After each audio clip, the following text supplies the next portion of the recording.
Hey, everybody! Welcome, one and all. Today is March 11th. This is episode 197 of Pop Culture Warrior. It's the show where I stay up to date on all the ins and outs of what's happening in pop culture so you don't have to.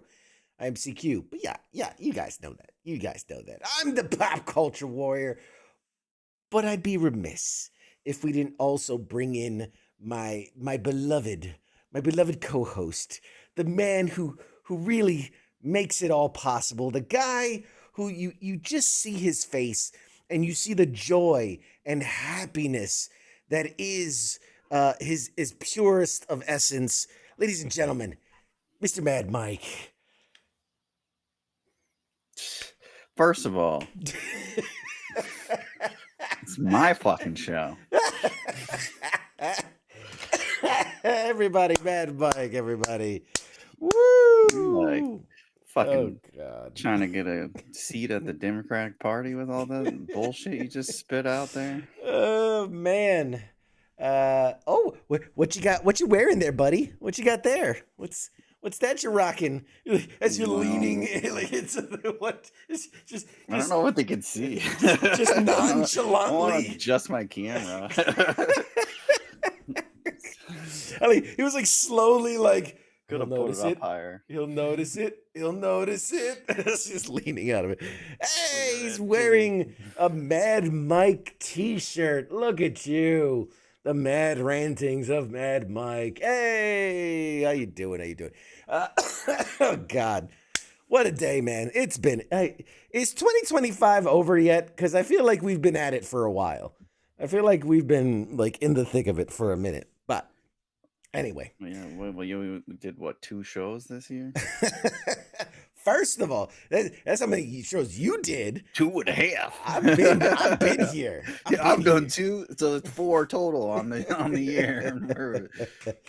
Hey, everybody, how you guys doing? Angry Elf, what's up? Edward, what do you hear? What do you see? Hey, that's Ava on YouTube. Hey, how you doing? Who else we got?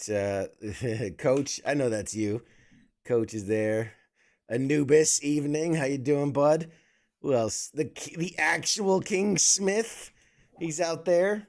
And Keith, what's up, people? How you doing, man? And Pete, hey, Pete, how you doing? Oh, man, we got a packed house tonight. We got a packed house. So many cool things to talk about. But for me, the first thing I just wanted to mention, because it just came in yesterday. Look what I got.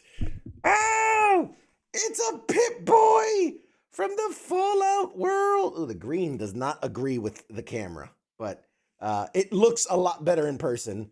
But like, it does all the it does. Man, that green just does not agree with the camera. But it looks just like the show and the video game. It has all the switches and dot knobs. You can do time, do status. Apparently, I am not doing okay. My guy's walking around in a crutch and bandages. But yeah, you can connect it. You can connect it to different things. It's so cool. It's got a clock, a radio, fucking, it can connect to your computer. Dude, it is so cool. So very cool. I might like do a video of it or something later, and show up. It's got map features. You can input coordinates, but it looks like straight out of the video game. So, there's my rad meter. Let me turn on my rad meter. Oh no, that's the flashlight. Oops. There you go. I'm detecting rads. See if you can hear it. We're low rads right now. Oh, we're getting bigger. We're getting closer. Oh, Jesus. You hear that? Dude, it sounds so good and it looks so good. It's like straight out of the video game. You can wear it. It comes with a stand, so it's on the stand right now, but you can easily disconnect it from the stand. If I don't break it. And it's plugged in right now because it's charging, but you can literally open it up and actually wear it. It's a wearable Pip-Boy. Functioning Pip-Boy, which is pretty cool. So people know exactly whose ass to kick. Yes, they know exactly how nerdy I am. That's nerd. Exactly it. Super duper duper nerd. Nerd alert. Nerd. But yes, so that is one of my favorite cool new toys. and it'll probably be back there at some point in the near future. I'll find a spot Thrown for in the it. back. Just like All the other crap. imagine if I was like, "This is so awesome." Yeah. You've had your 5 seconds of uh, kids and Christmas presents. Phil said that wasn't a Geiger counter; it's a gaydar. Yeah. Oh, true. That Uh, shit would be going through the fair roof. enough. It would have been Fair smoking. enough. Yeah, the camera does make it look like bad. Does that imply there are many imposter versions of King Smith? See, Patrick, that's what I'm talking about. Patrick's because I said the actual King Smith, and he said, does that imply that there's imposter versions of a King Smith? Apparently so, because that's his own page name, the actual King Smith. So Well, take it up with him. he created like 30 and he forgot each one. So he's then he is his own illegal bots, like Yeah. trolls. So he trolls himself and he bots himself with other King Smiths. Yes, that's true. So yeah, this is awesome. I literally just unboxed it. Like I was like, how do I turn it on? So I'm like looking through the instructions and shit. Like it's very in-depth instructions. So yeah, I'm gonna play with that more, and I'll size 2 font. Very fucking helpful. It will. I will. I'll give an in-depth review of it later. Let's see. Put it back on the time. There we go. Things nobody gives a shit about. Oh man, it does look terrible on the camera. I got to figure out why that is. Looks It's the fine green. on It's like, mine. yeah. Well, on the show camera, like the green. I think got it's a better camera than the show camera. no, it Fucking chroma losers. keys out the color green. Anyway, that's a whole thing. It's pretty cool for 200-year-old tech. Yeah, that's funny. Yeah, it's very true. Very true. What else? Yesterday. The reason that we can have a show today is because I went to a screening yesterday. And I don't know why, because usually screenings are on Tuesdays for some god awful reason, but they did one yesterday for the movie Novocaine, starring Jack Quaid, popular from Huey the Boys. He's Huey and the Boys. A quick review, non-spoiler, of course, is I really enjoyed it. I really enjoyed it. It's a funny movie, where he plays really kind of like Huey in The Boys. He's very like this awkward, kind of like, oh, pansy, whatever. But in this world, he has no feeling, like physical, he can't feel pain. And so he can do things, without fear of the consequence. Well, it's weird because this is a real thing. For people that think this isn't a real thing, there's a real genetic condition where basically your nerve receptors don't send signals to your brain. And these people tend to not live long because like they step on a nail, they don't realize it, and they either bleed out or get like a blood infection from a rusty nail. And they don't realize it until they die. Yeah, so like 25, I think, is the average. Yeah, like about 25 years old. So that's the whole gist of the movie, is that he's this kind of person, and then falls in love, and through circumstances she's taken, and he's got to go on a revenge quest kind of thing, and he puts his body through the ringer. And don't go see it if you're squeamish, because while it's not like Saw level grotesquerie, it reminds me of like a comedic version of Final Destination. Remember like the death scenes in Final Destination? Yeah. But if you played that up for laughs, that's a lot of what it is. As far as like body horror, because he takes a beating. I mean, it's in one of the trailers that you see, he basically grabs a gun that fell into like a deep frying vat. So like he has to grab so he deep fries his hand basically to get this gun. But yeah, but overall, is it a perfect movie? Not gonna win any fucking Oscars or nothing like that. But it's a fun, silly movie. I usually would say like, it's worth watching like on streaming, wait for it to come out on streaming, whatever.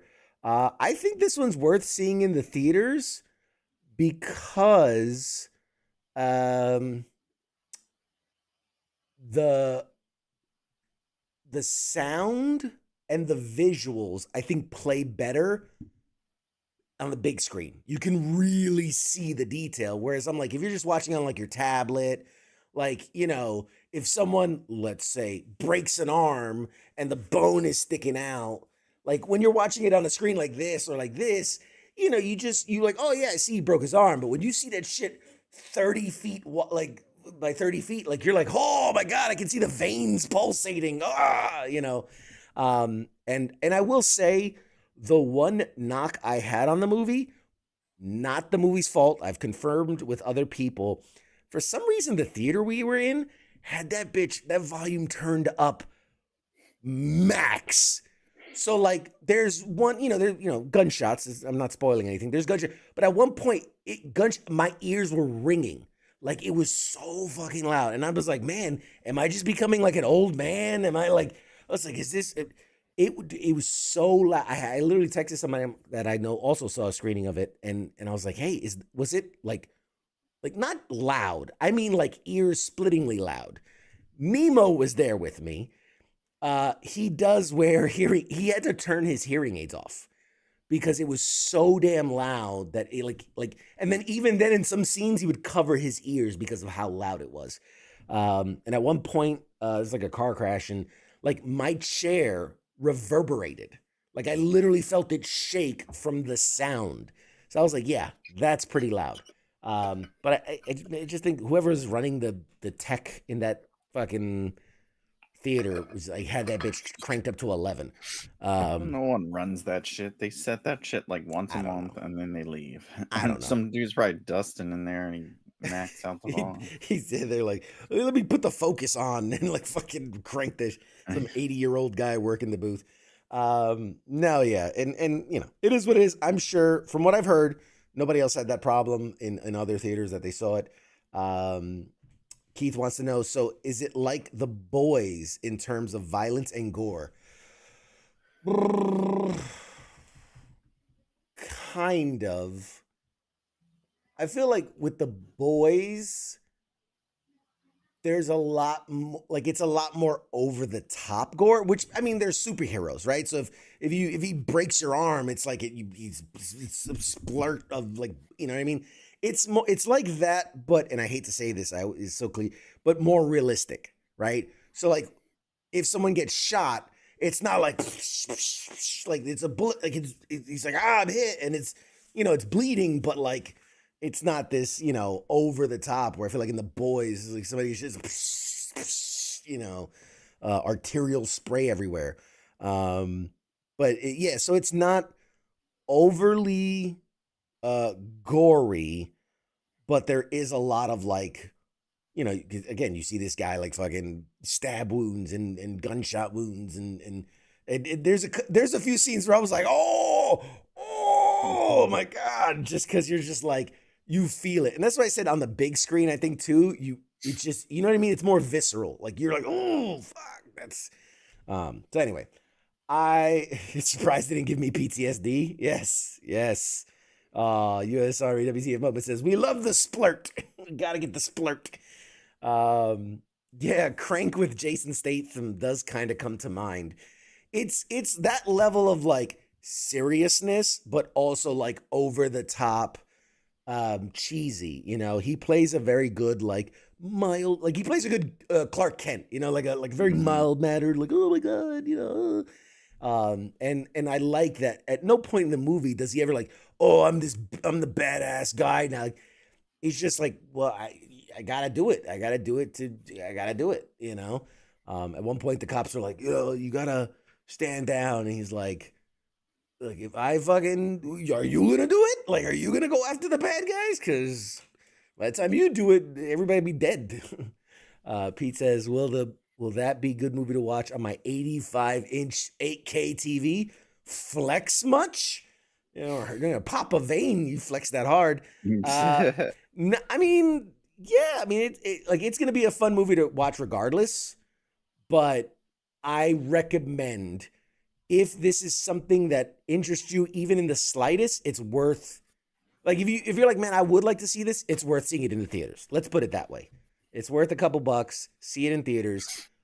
You'll still enjoy it on TV and streaming and on your tablet and all that. But I really enjoyed it because of seeing it on the big screen. I'll leave it at that. And you know me, I don't say that very often. I have plenty of movies where I'm like, you can wait to streaming. You'll I've get the never heard you say that. You watch everything in the theater. Yeah, you're wow. like all about that fucking movie theater Wow. dick. Wow. Like, I'll Chat, wait can I for that get to some come in the help? theater, and you're like, I'm gonna go see it. Well, actually, you won't say shit, and then you fucking go watch it. Morbius, fucking First of all, I never saw Madam Morbius in Web, theaters. all Oh those. my You're like, god, I never saw Madam Web. I still CQ, haven't seen where were Madam you Web. for the last 3 hours? Why do you have Sony stamped on your fucking forehead? You know, I still haven't seen Madam Web. I still haven't seen. I refuse. I haven't seen Craven either. Okay, okay, I yeah. gave up on Sony. I gave up on Netflix tried to Sony. push it. They're still trying to push them. Like Yeah. #1 movie in America. Like fuck, not today, ISIS. You ain't fooling me. King says he'll verify, but I want to know verify what? Because we've said a couple things, so specify. Everything. He's just siding with me. He just regardless. verifies everything I Yeah. say. You go see But Queen of the Ring. Queen of the Ring. Oh, I heard about that. I haven't seen it, but I heard about it. The CQ has said a few wait for streaming. See, thank you. CQ has said, for a few things, wait for streaming. There you go. There you go. fuck is that? Fucking bot? King Smith. The non-actual King Smith. Fucking bot. King said, wait, Craven came out? Yeah, bitch, that's just on Netflix. It's already on streaming, dude. It came and went so damn fast. It's already on streaming. No, Craven's coming out Like next week the or something like that. 13th. On the Yeah. 13th. So, Yeah. But whatever. it did. Yeah, Madam Web is damn near unwatchable. Craven I was saw so Joe says Craven was not as bad as I expected. well, if you fucking subpar, expectations, then yeah. Oh man, yeah. We're gonna leave it at that. I'm not touching that with a fucking whatever. So Novocaine again. For those that missed it, Novocaine highly recommend. Again, this is not, I recommend it as like if you want to go see something fun, turn off your brain for like the same way if you want to go see a Fast and Furious movie, you go see Novocaine. It's meant to be like it's as close to a comic book movie without being based on a comic book as you can get. It's very over the top. Watch movies that are art and that are going to win awards. Cinema. We go to the I like cinema. to wear a tuxedo and a top hat when I go to the fucking theater. I wear my birthday suit when I go to the theater. We'll go to some trash fucking Oh theater. man. No, Kick-Ass. For those that remember Kick-Ass the movie, based on Kick-Ass the comic book, it's about a kid who has nerve damage and can't feel anything, and that's why he decides to become a freaking superhero, because he's like, fuck it, I can't feel anything anyway. That going into it, that was my biggest concern, right? How much of this is like Kick-Ass? And really, for as close as the premises are, I like what they did with this movie. I like where they took it, and I like where they pushed it. The one problem I have with the movie, I can't talk about because of spoilers. So yeah. So I'll wait. I'll come back in a week or two. And I like the one knock I have on the movie has to do with later in the film, and I don't want to spoil anything. But other than that, I highly recommend it. It's worth it. It seems fun. Or it was fun. Key says, I want to go see Mickey 17 this weekend. Maybe I'll make it a double feature. Mickey 17, that's one of those, I love a good, interesting, unique premise. The idea It's a fucking stupid movie. Don't watch it. I watched it. You It's saw it? fucking terrible. Yeah. It's bad? Yeah. Ah. Everything that like would have been good to see was in the in the trailers. preview. Yeah, man. And like that was the best part was him like dying all these weird ways. Yeah. Other than that, it's a stupid love story / 2 hour long fucking terrible Trump impression by fucking Hulk, whatever the fuck his name is. It's like, don't Mark put your Ruffalo, yeah. I get the guy's like a Chinaman or whatever, but it's like, don't fucking put in what's his Don't name as a say huge Chinaman on Democrat. It's here. like, don't put your political fucking beliefs in a movie that I have to pay fucking $20 to go watch. It's like, I just want to be entertained, but Oh I man. don't care about your political beliefs. But yeah, it's fucking. His acting was shit. Like, it's I don't know. And like I said, it was all the good parts were in the trailer, and our Pat does a good job. But Batman? You mean yeah, Batman? Batman. The Batman? Um, and the concept is pretty clever. Like, basically, Clones, right? they're going to another planet, and they use him to figure out like certain things. Like, is the environment safe? They fucking send him out and shit like that. Yeah. Um, Which I mean, and then of course it goes all goody two shoes and does noble causes and bullshit. I don't want spoilers, but within the reality of this universe, does he remember each iteration? Or is it like a Yeah, reset when he spawns in? no, he remembers everything. They upload his memories. It's an actual like looks like a brick, which was that was pretty fucking funny. So like, man, Um, so then he remembers every time he dies. Like he yeah, remembers dying each and time. that's the ongoing thing. Like, everyone asks, "What's it like dying?" And he like never fucking answers really until like the end. Well, I think he doesn't Um, know. I mean, that's the thing though. He doesn't know what it's like to die. You know what I mean? Because it's like you die. It's like you, and then you're not you, and then you're back. Like it's like falling asleep. I would imagine for him, because no, because he it's dies all these fucked up ways, yeah, like slowly horrible, and painfully. painful, Uh, terrible ways. but yeah, Uh, he remembers it all, and that's the thing. Except for when he doesn't die, the number 18 doesn't know what happened because he didn't fucking die. hmm, interesting, Because they didn't interesting. have that memory to upload. Which also, like, now that I think about, brings up a thing. It's like, if he fucking dies out in the middle of nowhere, how the fuck do they get those memories? They didn't say they put like a chip in his brain or Gotta be nothing. right. It's got to be like they're tracking his brain patterns or something like that, or But whatever. 18 didn't know how that 17 was still alive, and all. So it's like, that doesn't fucking. Oh, fucking gap in your story makes it even shittier. Plot Fucking. hole, fucking plot hole. Just tore it apart. Just God tear it damn it. apart. But yeah, yeah. So, Anyways. and Yeah, it was not worth. That's a stream for sure. that's a stream. I mean, I never recommend stream movies. You know, I say go to the theater and see it yourself. I No, fucking wait for streaming. 100% say stream everything. If you It's could have your whole family watch a movie for $20, if you pay for it or for free, fucking do it. Don't pay $100 to go. That's the other thing I saw in this shitty fucking Regal over here, and the damn lens was like burned in. The guy tried to say the 3D filter was left on, which is like not true because the shit would have been blurry. It was like burned in, so it had this weird bluish greenish tint to the whole fucking thing. So it looked like, and then the edges were perfectly like normal. It was like stupid. It looked like I was watching it in like a noir or something. Anyways, yeah, fuck you, Regal. Also, oh man, it's good. And Keith, gotta make up for 2 weeks of not shitting on stuff. Keith popped up. He goes, "Yeah, but Mad Mike hates everything." I heard he hates kids, and I'm like, "Yeah, yeah, he really does. He really does." Kick a It's kid in the chest. fuck your kids. Let's see. What else? What else? Oh, here in a couple minutes, we're gonna have a special guest joining. Man, I terrible at introing today. King Smith, he's out there. He's gonna join us for a couple minutes. Wait, which one? Which The version? actual, Oh, the good. actual King Smith, as opposed to any of the other ones. The other Gonna Mickey need to see a 17s. C on that. That's the Maybe verification. he has a barcode on his neck. You have to scan him in. That is the actual one.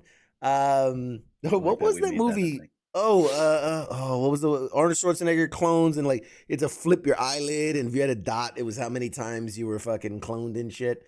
Was it Total Recall? No, Running No, Man. not Recall. It was Running damn Man, it, wasn't it? damn it, damn it, damn No. it. Oh, No, that's the one. Oh, yeah. It's like a they re- number. yeah they replaced him. Come on, chat, help me out here. Arnold Schwarzenegger It movie. was towards the end of his career. They said it was Cloning. fucking terrible. He was like a pilot, and they copied him and they cloned him. Oh man, what the fuck was that movie? The Sixth Day? Yep, Is that it? Sixth Day. Yeah, That's the one? Oh wow. yes, sir. I thought it was called something else. I don't know. Whatever. 2000. Yes. Now it's pouring in. 6 day, 6 day, 6 day. Yes, we got it. 6 day. Thank you. It's Sixth Day. Wait, after I already said it. 6 day? Is it the 6 day? Is it the 6 day? After we Googled Let's see. it. 1, 2, 3, 4, 5, 6. Commas the 6. Ooh, 6 of the 6th day. This is why nobody wins that trivia except for me. It's a fix. It's all in a fix. But anyway, what was I gonna go? Oh yeah, King Smith's gonna come on. Throwing people. Yeah, we're gonna clone people. King Smith's gonna come on and talk about BlurredCon. And if you don't know, read the damn chat. Fuck you guys. Keith says 6 day. Patrick says 6 day. Angry Elf says 6 day. The actual King Smith says 6 day. Billy said the 6th day. Billy said Mad Mike said the 6th day. Angry Elf said read the fucking chat. Anyway. But Keith says nothing touches multiplicity for cloning movies. For Fuck movies yeah, about best clones. ever. Even along with some Michael Keaton. Yes, the Unless Keatons. you're in the Flash or The Keatons. Batgirl. What was it? Mr. Moms. The Mr. Moms. Anyway, so he's gonna come on and talk about BlurredCon. For those that don't know what BlurredCon is, buckle up. He's gonna tell you because it's he went and it was a good time. So I'll let him do that. Sets reminder to send 6th day in 35 minutes. Hi, Jenny. Jenny says, hi, guys. Hi, Jenny. Hello. What else? Before we get King on. You want to talk about some fucking pop culture or something? We have Oh, a real guest. quick, You have let another me- guest, though. I was going to say, let besides me plug the guest. We actually Well, have a do guest some work. tonight. 30 minutes in and I'm plugging the guest. God bless. I am out of practice. God damn it. Two shows. Tonight, we have joining us very, very, very funny man, Army veteran, comedian, Dewayne White will be joining us. We're celebrating his very first 1 hour special. You can find it on Amazon and Spotify and all the places. I watched it. It's hilarious. Go support a vet. Is that free and yeah, or you gotta pay it's for not free. Sorry. It's free fitty. it? Can I get a discount code? We'll ask Dwayne for some discount codes for some. I thought he was some on giveaways. last week. I Mm. don't know. That shit's all fucked up. That was on me, man. I got my weeks mixed up, and that was on me. I messaged him before the show, and I'm like, "Hey, man, you ready to go?" He's like, "We're doing it next week," and I went, "Fuck." Oh, okay. My man. That's on me. That's on me. But yeah, so he'll be coming on soon. But yeah, what news? There's so much. Well, okay. First, I gotta before we talk about anything, I went on record many moons. King, you are not backstage. You're not in the right place. If you think you're in backstage, you are not in the right place. He's on somebody else's show. Yeah, you are on someone else's show right now. Let me try this I'm the again. only one in here. Yeah, because it's just us. It's just us. Yeah, he's trying to. Got to send a new link. We had to switch it because we was getting hacked. Yeah, I was getting all those China bots, all the Russian hackers. Mike keeps mentioning China. We keep getting blocked. Stop saying China. I don't know where King Smith is. He's God knows what stage he's in. I clicked. Yeah, he's got a. That's weird. What the fuck? Yeah. You're the director. Yeah, fucking. Hey, if you're out there, man, fucking exit out and come. Oh, there he is. I see him now. Just is King Smith in my backstage? Yeah. he's somewhere. Hang on a second, buddy. Your ear, you'll fucking know if he's in your backstage. Man, can I see your couch? You know what, Francis? You ask all the time. Eventually, I'm going to show it to you. It's the same one you were on last time. Let's see. How am I gonna do this? Give me a second.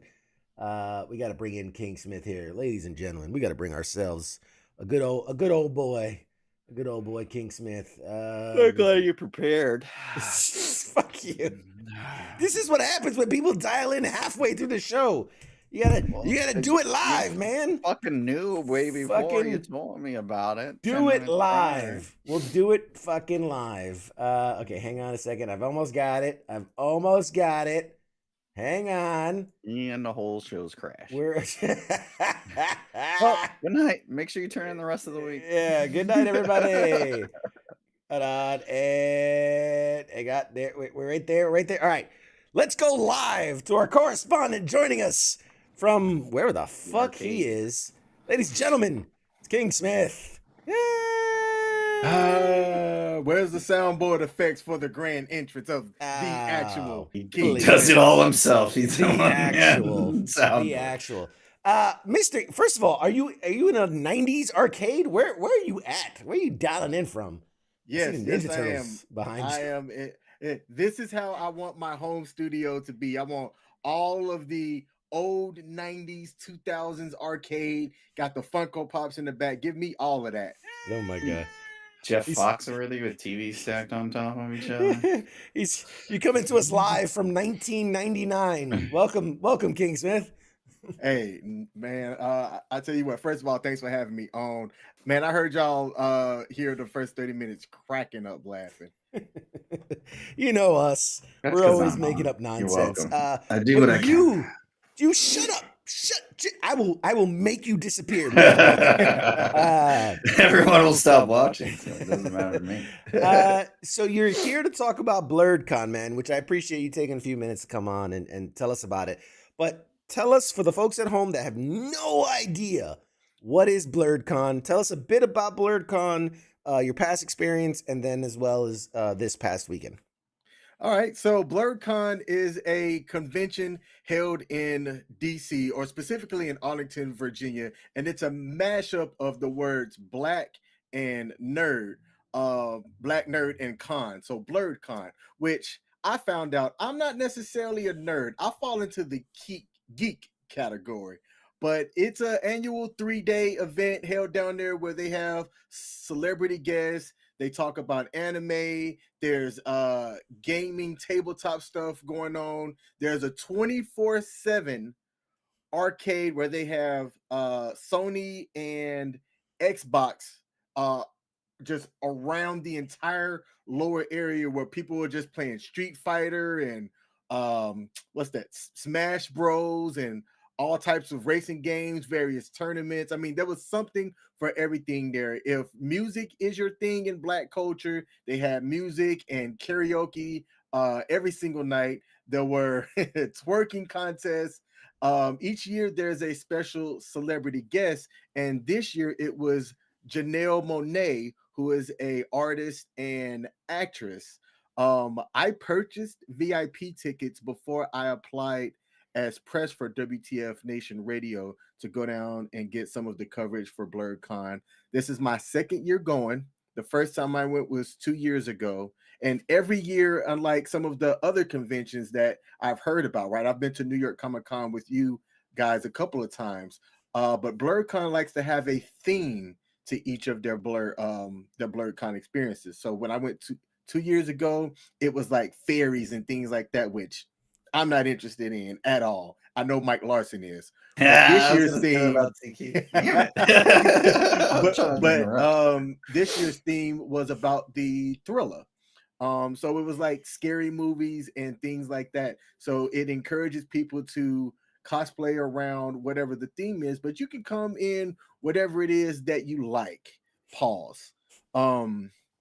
So if you pay for the VIP experience, it actually feels like a true VIP experience because it allows you to skip the line at any of the panels or events that are, in rooms that are sectioned off. There's special VIP seating up front. And overall, man, it was a fantastic time. They hold it between two different hotels each year.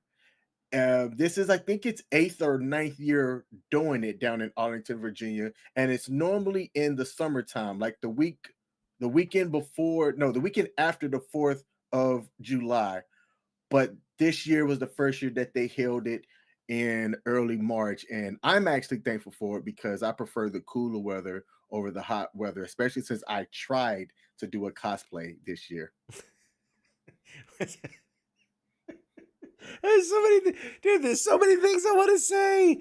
Oh God, the setups, you tee up so many setups. Anyway, trying to be serious here for a moment. So it's only it was like started, founded, and only run in this area. Do you know if there's other versions of it out there somewhere else? Not that I'm aware of. This specific one, the con titled Blurred Con, co-founded by this guy Hilton George, who was seen all across Blurred Con both years that I went. Like, he's talking to people, he's making sure that folks' experience is okay. He's also, coordinating with the VIP guests and everything. That guy was anywhere and everywhere, and he wasn't just behind the scenes; he was walking amongst everybody. Genuinely cool dude. It was founded by Hilton George and this guy Hassan Parrish. I don't think Hassan's been a part of it for the last couple of years, but Hilton is always on it. Who Would else you was there? I say? looked up that Go lady. ahead. She's the lady from Hidden Figures. In Harriet. Glass Onion. I haven't watched that. But who else was there? You said there was a bunch of other experiences and stuff that you skipped lines. What was all that? So they had various other panels that were in their own separate rooms around things across different genres. So for example, I went to a intro to kink panel in which I bet you did. I bet you in which I found out how very vanilla I am compared to something phobias and all these other things. I didn't know he was doing that. You didn't recognize me in my GIMP mask while you were there, right? I probably did not. Okay, I did cool. not. Sounds like the Riddler.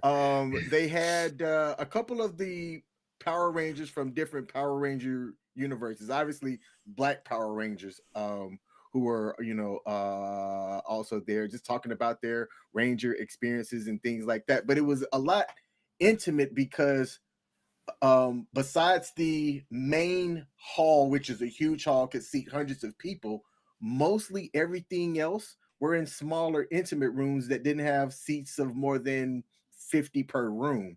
So it allowed for a more intimate experience. You could ask any of the panelists questions and things like that, and they were very open in responding to the questions that folks had. When you say Black Power Rangers, are you saying Power Rangers who were black or Black Power Rangers? Because there is a difference. Yes. Power Rangers who look like me. There aren't any fat Power Rangers. that was good. There are no fat bald Power Rangers for that. We love them. We love them. Listen. Do you want to tell them about the time that you met the one Black Power Ranger, the guy that's missing his finger, and he totally thought you were a fucking weirdo? So Walter E. Jones, who played the original Black Power Ranger, the OG, if you will, Mighty Morphin Power Ranger, me and him have something in common in that we're both missing our middle finger. And it's not something new for him. Like, if you go back and watch the episodes, it happened to him very young. So it, like, when he does like, it's morphin' time like this, you actually can see he's missing his middle finger. I'm surprised they never made it part of the show, but who knows? Maybe he was touchy about the subject. Apparently, because when I talked to him and I was like, hey, man, me and you have something in common. And I went like this. He was just like, oh, cool. And I'm like, sign something? Yeah, and I'm like, yeah, dude, like, bro, we're missing digit bros, like, whatever. And he didn't find that funny. And and he was like, well, and he goes, well, mine happened when I was a kid. He's like, what happened to you? And I was like, well, I mean, mine was blown off in Afghanistan. So he's like, cool. You want me to sign anything? Or like, I was like, fucking you were just not a good person. You're just not a good He's person. like talking to me, but I was over there fucking mad. I was over there like, Yes. Yeah. Well, anyway. CP's all sweating. Anywho's it's. By the way, everybody loves the fact that Mike is in a heart. Yay! I know. I put you in a little heart there. I took it away the bubble. Made you a heart. Let's see. Keith says, "Wait, I've met him multiple times and I never saw it." Yeah, he downplays it. He downplays it. He doesn't like to bring attention to it. Not a showboat like some people that we know. He doesn't like use it as part of his intro. Dun, dun, dun, dun. King. So Keith has a question. Sorry, not Keith. Phil, did you see any furries while you were there? Not this year, but when I first went 2 years ago, yes. Oh yeah, because that was like fairies, so Yep. that would make more sense. Fairies, Not furries, kidding. furry fairies. Yeah, that's fun. So Did you see any good like was Thriller, right? Like the Michael Jackson? Did not anyone Michael dress up Jackson good? Thriller. Yeah, there was also, and I got footage of this too that's gonna come out on Pop Culture Warriors channel. There was a Thriller flash mob that went down. Didn't know about it, didn't hear about it. They kept that one tightly sealed or whatnot, but there ended up being a Thriller flash mob. They had hundreds of people doing it, man. It was dope. Wait, it's not the Michael Jackson? Am I out of? I'm fucking Thriller, touching as in there. like a movie. You would describe a movie as a thriller, Mhm. like horror movie thriller. I assume it was a song. Like He everyone just was zombies. assumed and it was shit. an entire convention of Michael Jackson's Thriller. Yeah, fucking zombies. Whatever, man. I thought that's cool. Fuck yeah. I can imagine just a bunch of people in. This is why I don't dress up for shit, because I always wear the wrong fucking costume. They had a couple of other, I'm gonna say like lesser known, like they're celebrities, right? So like this guy Chad Weatherford, he's not black, but Sounds black. Yeah, but he's like a principal art director. He's done several like sci-fi films and things to where he's won Emmys on. So he was up there on the panel. This guy Chuck Lighting, who I got a signed graphic novel from Chad Weatherford, Chuck Lighting, and Janelle Monet as well. They were hidden under some of the seats if you went to that event. But not every signed graphic novel. I'm sorry, not every graphic novel that was under each person's seat was signed. So I was pretty thrilled to actually get a signed copy by those three. What was it called? I don't have it on me, man. I don't know. Support black actors, yeah, or black artists. I don't know. I'm not gonna read it. I'm fucking read it. I just gotta support the people. Hey, Jake, how you doing? And by the way, apparently you're echoing Mike, not King. I don't know. I'll deal with it later. I'm not. It is what it is. I put him in a heart and he started echoing. What do you want me to do? It's fucking shit. It is what it is. For King, I was gonna ask a question. You guys threw me off with the echo thing. For BlurredCon, did you get a sense that this is something that is more local, or that like people really travel to come to? Like, I flew in from San Francisco or whatever. Oh, so that's an excellent question. I'm in a BlurredCon Discord as well as a private BlurredCon Facebook group. There were people that came from California. I personally spoke to somebody as I was walking between the two hotels that they have it at. One person that came from San Francisco and their grandmother flew in from Oregon, Portland, Oregon. And it was their grandmother's first time at a convention, period. It's family friendly for the most part, but it is more adult-ish as the night gets started and things like that. But I would say it's a good mix of people that are local, but there were definitely people that flew in from as far as Portland, Oregon, anyway, that I had saw. Nice. From where folks Yeah, travel. most intro to kink organization, like they're family friendly. You know, it's good to bring the kids and figure out what kinks they're into early. You know, like why wait till adulthood? Like let's get them in early. Awesome, man. You know, thank you for sharing. I know that was a great experience for you. I'm excited to see whatever footage comes out of it. And you know me, I love conventions. In fact, we just today got our approval for press passes to AwesomeCon. So AwesomeCon will be there again this year. You know, we're doing San Diego. We're going to be in New York. So love conventions. And, you know, I think I've always, right now, the whole DEI thing is like a super hot button topic for everybody. I'm going to stay off of it. But I do love that when it comes to pop culture, it's inclusive. It is diverse. You know, the more people that can be represented, the better. Let there be gay characters. Let there be black characters. Let there be Asians and Spanishes and non-binary superhero, whatever the fuck. I don't care. It's all make believe and it's all for fun. So I love the atmosphere of a convention. I've talked about this. Like I suffer like really bad social anxiety. I don't like being out and about. I don't like being around people for the most part.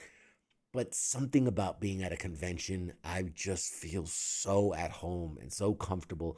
It's such a great thing. So for folks at home, if there's a convention near you, go check it out. Even if it's like it doesn't have to be New York Comic Con or something. I go to the local towns, like they do it in like a fucking Days Inn ballroom. And it's like wherever he's invited. If it's free, he's fucking there.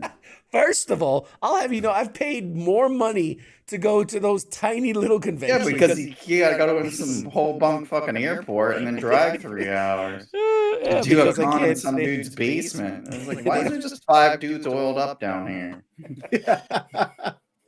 Hey man, a good time's a good time. Don't judge. We just talked about not judging, man. We're all inclusive. Dude, thank you so much for coming on. I've got two quick things to add. Well, hold up. Mad Mike's got one thing, and then you got 2 things. Go ahead, Mad. For our Giants, who again? Aaron Rodgers or Russell Wilson? Oh, Jesus Russell Christ. Wilson, baby. Go Big Blue. Go Big Blue. You had something, King? Yeah, so just kind of 2 quick things. So there were other people that were there, like cosplayers, that if I said their names, you would not know who they are. But on social media, they're rock stars. So like they're walking down, oh, that's Chizzy. You know, like a guy like, who's Chizzy? Right. But if you're within that space, you know who he is and things like that. But just also, like you said too, it was so inclusive. Like if people were shy, that was okay. Folks were very friendly throughout the entire time and things like that. My lady went with me and it was her first ever convention like that. And she enjoyed herself as well. And they've already announced what next year's con theme is going to be, which they typically do within 48 hours of the previous con ending. Next year's is going to be called Geeknik, which is like a play on the word Freaknik. So I think next year's is going to be real interesting when it comes to the theme and kind of how they pull everything together. Is it Freaknik or Beatnik? That's what I was going to say. I went with Beatnik. Is it specified? See, this is why I don't fucking watch out for theme shit. See, too much interpretation. Yeah, Freaknik is it's interesting. Have either of y'all ever heard of Freaknik? Yeah, but I don't know what it means. Okay, yeah, it's a black culture thing. It became known for big crazy parties, but it wasn't how it got started. But it used to be an annual spring break festival in Atlanta. That had a whole lot of parties and things going on. There was a whole documentary that came about as well, and it got shut down. Yeah, so they're bringing it back, but calling it Geeknik for BlurredCon 2026. How funny though, the way you got confused with like Thriller. What if there's some black nerds who are like, all right, Beatnik, black Beatnik, all right, and they just come in like overalls and like a big afro, and they're like, Beatnik, I'm like, what is wrong with you?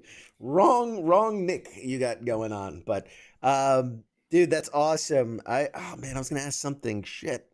I've got to get better at this. My God. I'm looking forward to the next interview. I've seen your next guest special. I was actually there at the filming of it. If y'all are looking for something to watch, that's fantastic. I was there for the filming of it, and I paid to buy it once this special came out. It's hilarious. Go check it out. Yes, absolutely. A boy named Shannon. Very, very funny. And since you're here, do you want to plug anything, WTF or not? Yeah, so this weekend we will be live. Shut up, Mike Larson. At the Sports Bar this Sunday at 8 p.m. U.S. Eastern Standard Time Zone. Myself and the Avatar, affectionately known as Coach, will be live talking about all things sports and life in general. So please tune in. You sure you don't want to use his government name, since we're just throwing out people's government names on stream? I mean, you call him Coach. He had no idea what I'm talking about. You're just deer in headlights right now. Did I accidentally say Coach's name? No, you said my name, but I don't his name multiple times. I said the short version of Mad Mike. Yeah, no, you did not. Name. You said the long government version of that name. I'm gonna exit stage left right now and let that handsome guy come on board. And, yes. Hey, well, hang on a second, Dwayne. You're in the green room. They can't see you or hear you just yet. So you're good. You hang there, because King doesn't know what the hell's going on here. So don't listen to him. He's the off-field correspondent for this section. So tune in to Sports Bar on Sunday night. When are you gonna do an interview? Because how many years have you done the Sports Bar now? Not a single sports related entity has appeared. Soon. He's gotta fucking upgrade his internet first. He can't crash in the middle of an interview. Well, you know what it is? You gotta unplug all those machines in the background. That's the problem. That's the interference. Got too much power. All those gadgets you got in the background, man. It's causing too much interference. It messes your internet. Thank you, King, for coming on. We appreciate you, bud. And we'll catch up soon, all right? All right, y'all. Deuces. All right, thanks. All right, ladies and gentlemen, my guest is in the backstage area. I'm going to go greet them. We'll take a short break, but when we come back, we'll have Army veteran and comedian Dewayne White joining us live. Mr. Mike, you gonna hang around, or are you out for the night? Because I know you got the boo-boo, and you need your beauty rest and all that stuff. How long are you gonna take to do this? We've only been doing this shit for years. You know exactly what's You have no set time frame whatsoever. It could be fucking 30 minutes, or it could be 3.5 hours. It's whatever the fuck I feel like. That's we should call that. That's to be the name of the show. Whatever the fuck I want. Like that's it is what it is. Mad Mike wants. See, you know what? Yeah, I've had it up to here with you today. So I think you go tuck yourself into bed. You go night. I mean, you're getting cranky. You're getting real cranky. If I'm here, I'm here. If not, then you close it out. You heard it first. You heard it here first, folks. If he's here, he's here. Fuck it. Who knows? Whatever. It's live. That's what we do. All right, guys. We're gonna take a short break. When I come back, we'll have our guest. We'll see you in a few minutes. Shuts.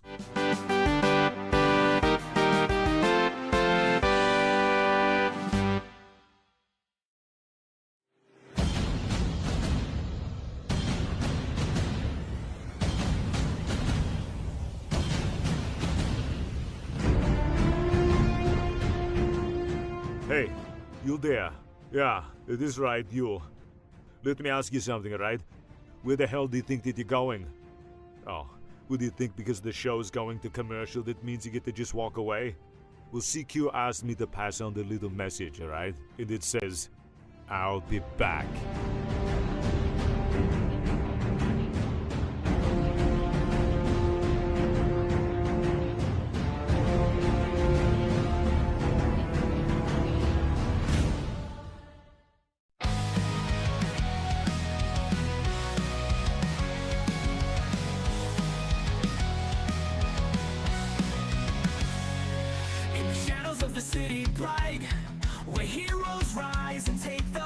There's a voice that breaks the night. It's a secret with the insight from the the silver screen, talking legends and those crazy scenes, pop culture trends and hidden themes. CQ reveals what it all means.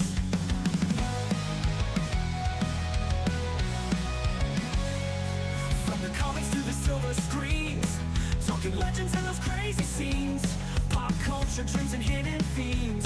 CQ reveals what it all means. Pop culture warrior here to ignite, guiding through the tales of light, with CQ leading the charts so bright. We're ready for another flight. Pop culture warrior here to ignite, guiding through the tales of light, with CQ leading the charts so bright. We're ready for another flight.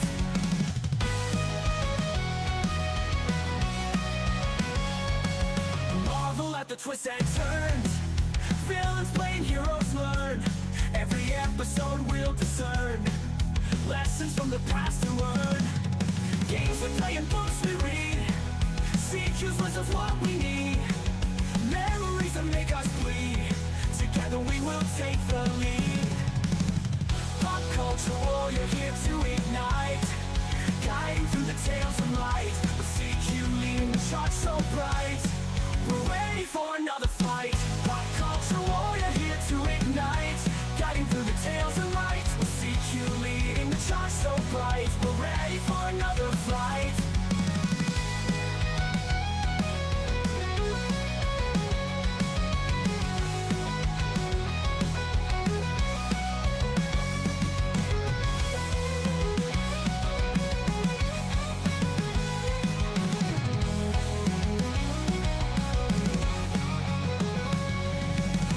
Pop culture warrior here to ignite, guiding through the tales of light, with CQ leading the charts so bright.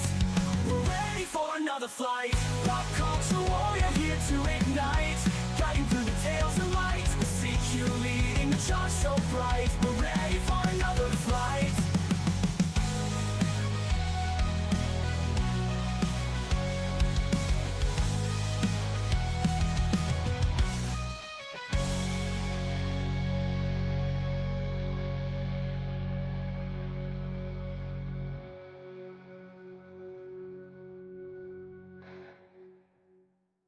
Hi there. You're watching Pop Culture Warrior. This is the way.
watching Pop Culture Warrior.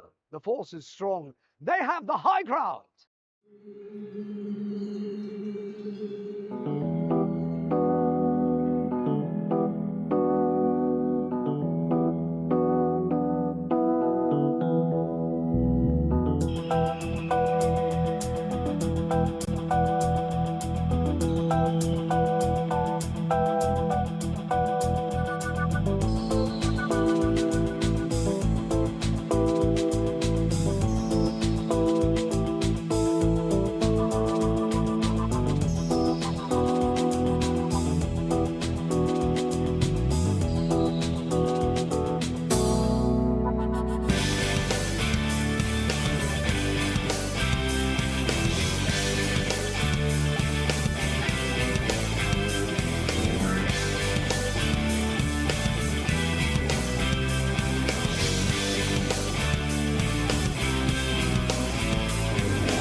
Hey, everybody, we're back. Oh, God. Welcome, welcome, welcome. In case you didn't know, I'm CQ. This is Pop Culture Warrior. And I'm pleased as punch. Pleased as punch today because I have a special guest, someone who I've known for quite a while.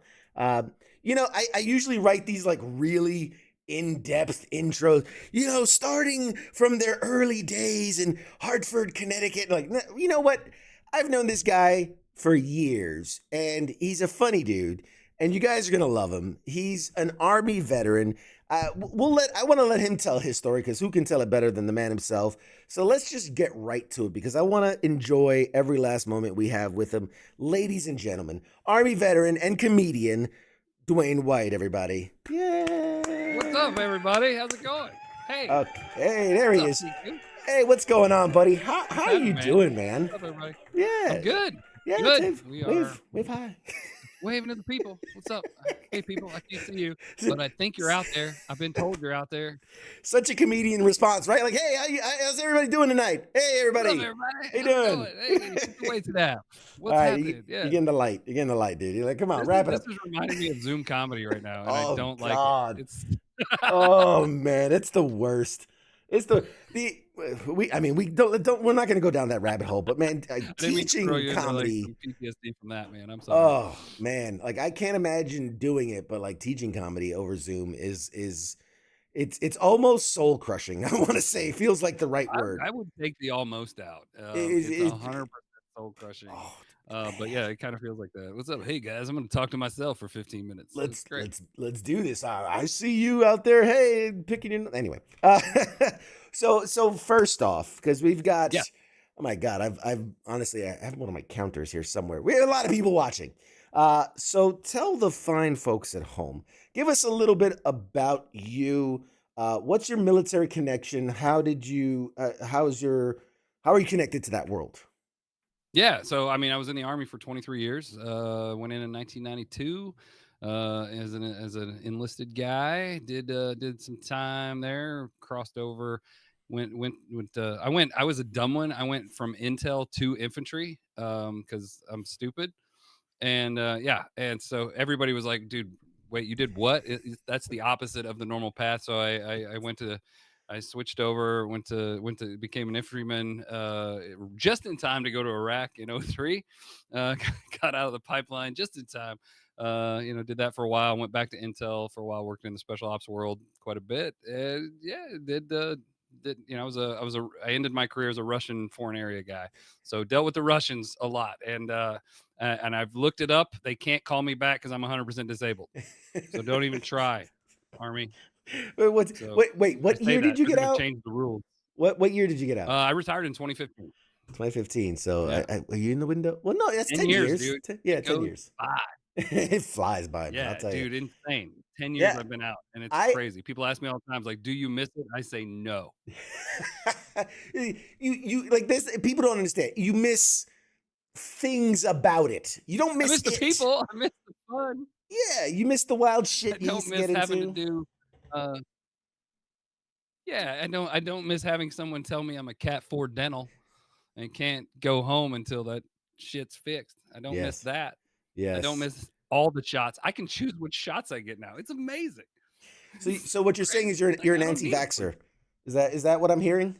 Anti-vax? Dude, I got 3 vaccines just last week in a row. I get all of them that they'll give me now. If it's free, I take it, dude. You asked for I extra. went in freaking March and got the shingles because they'll finally give it to me because I've had to wait till I turned 50. They wouldn't give it to me. I was like, I've had shingles. Give me the damn shot, and they refused.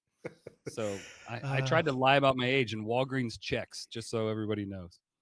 That's awesome. I love that. Okay, so the first thing, we talked the military, which is awesome. Thank you for your service, by the way. Just I want you to know, Thanks. appreciate your From the service. bottom of my heart. Thank you. Thank you for your service. We love that phrase. Gotta love that phrase. God damn. That is the biggest fuck you nowadays, I think, within the branches. If You guys, another service member tells you oh that. God, yeah, that's it's when one service to another. And we've got an Hey, active thank you. chat. So if you guys, Disregard. by the way, if you guys out there have questions for Dewayne White, by all means, put in the chat. We'll get to it as we can. But they're just chit chatting about the 6th Day, the movie with Arnold Schwarzenegger. That's a big touching point today for some reason. So as one Okay. does with cloning movies. I don't know about it. Yeah, it's old and terrible. I just saw that Arnold Schwarzenegger has an audiobook out that he narrates, which I think should be illegal. That's terrible. That's a I'm horrible. pretty sure. He Where's probably doesn't ICE even on that narrate shit? it. They probably hired an Arnold impersonator to read it. Somebody who's An AI. who can read. Yeah, Read this right? as Arnold Schwarzenegger. Oh, This is Jesus. very good. Very, very good. So okay, Welcome to so Audible. we talk a lot about pop culture stuff. What is it that you geek out about? What are you super into? What am I super into? This is where I lose all of your audience members. I don't watch the Marvel stuff. I don't know any of the superheroes. I don't even know what team they are on. I think the geekiest thing I do is like I geek out about like hunting and stuff like that. Like that's my geeky thing because I can tell you what the bow speed is and what exactly the arrows weigh and how they roll and things like I'll get geeky about that. I'll cover myself in dryer sheets that smell like dirt, or I'll rub the dirt flavored dryer sheets. They don't say they smell like dirt, but they do. They smell like dirt. It's insane. They have different names like the autumn deer mist. urine. Isn't that a thing? Like you put the deer urine on you? Okay, so sort of yes, but in Virginia, where I live, it's been illegal for several years to use real deer urine. So they have synthetic deer urine, which I refuse to buy because I don't know how you test that. I don't know how you know it's done. What's wrong with some Deer organic? can't talk. Right? Some organic, good old fashioned milked from a deer urine. I mean, Milk from a deer's, yes, they catch it is the whole thing. Ugh, And yes, I used to use that, not on myself. Like I didn't put it, not a lot. I didn't put a drop behind the ears. You don't want to be crazy, but it is weird. Like I would buy deer piss. That's not a normal thing to buy. Yeah. But Well, yes, I mean, bought that, so. I mean, as an adult buying things, like. Yeah, but that shit probably smells way better than the stuff I was buying. It smells like not good. But you sadness. would hang it on a tree, and like the dumb deer would find it, and they would come and be like, "Hey, I'm getting laid tonight." It was basically the equivalent of like hanging up a bra outside of a barracks at Fort Bragg. People are gonna Nice. come check it out. Yeah. Mostly the dumb ones. There's some chicks. They're ready to go, man. They're like, "Hey, man, I heard there's 3 chicks at this bar." Well, all 400 of us should go. That's a good time.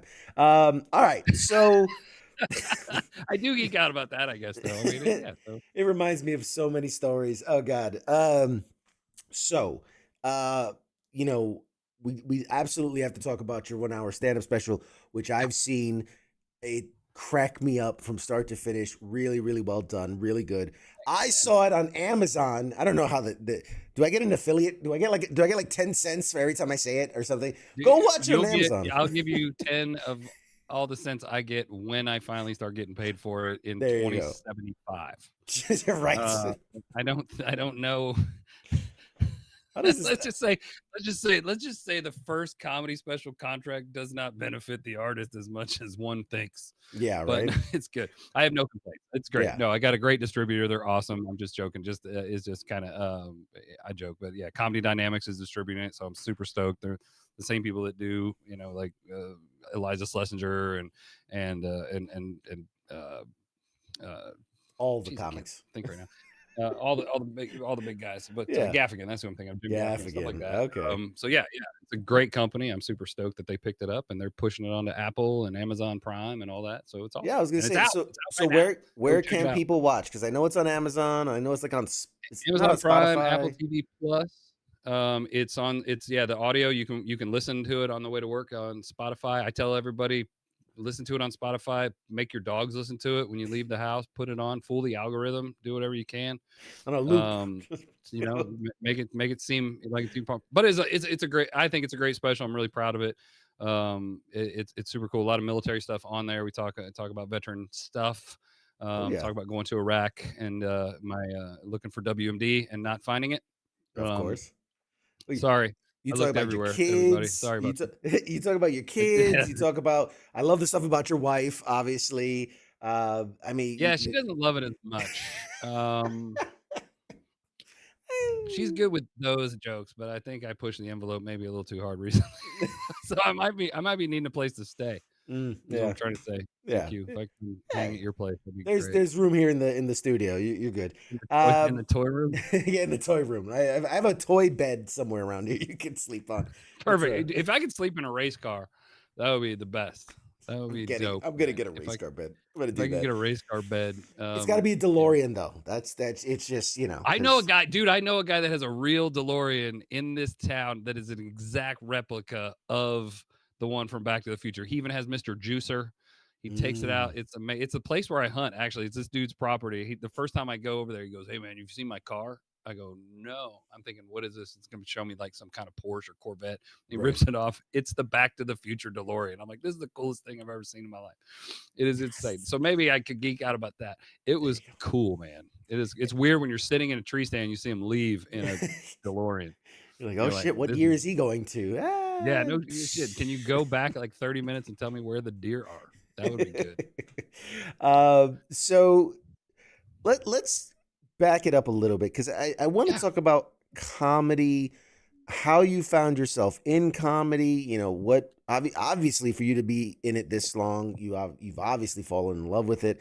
So how tell us the courtship of comedy and how you how you fell in love with comedy. Take us down a story. Say it's an origin story, aren't you supposed to say that in this pop culture give us world? your origin story. Very nice, very nice. I mean, I was born a poor black child. No, so a poor black child named Shannon. That's first of all, but yes. Yes. As a comic, the special is called A Boy Named Shannon, because that's my real name. They just named me Dewayne so I could, fool people a second time. But yeah, so I think all comedians start the same way. We had a bad childhood, and that's pretty much how it works. I wanted to be a comic.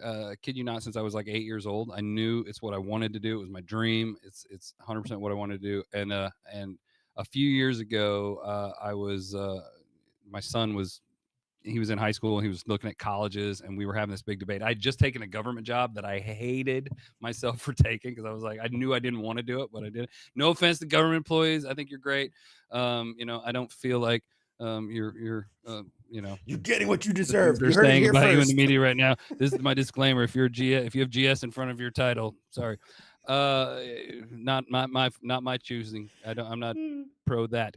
But anyway, no, I hated it. I knew I was gonna hate it, and so I was talking to my son. I was having all these conversations like, don't follow money, follow your dreams, do what you want to do, follow what you love, find a passion. And for his, it was hunting. He ended up going into wildlife, which I was super happy about. But yeah, I was doing all these. I was having these conversations, and I told him in this, I was like I wanted to be a stand-up comedian, and I never tried it, and I was pissed at myself because I never tried it. Now I got these, and now I'm wearing a tie every day, and I want to kill myself. And he said, and so I went up to DC for a meeting and to talk about like nuclear weapons or something, boring. And so I went in. I got there early because I'm military, and that's what we do. And I went into the Starbucks across the street, and there was a flyer for. I swear to God, it said, "Are you a military veteran? Have you thought of doing stand-up comedy?" And I was like, "What in the hell are you talking about?" Yeah, it was.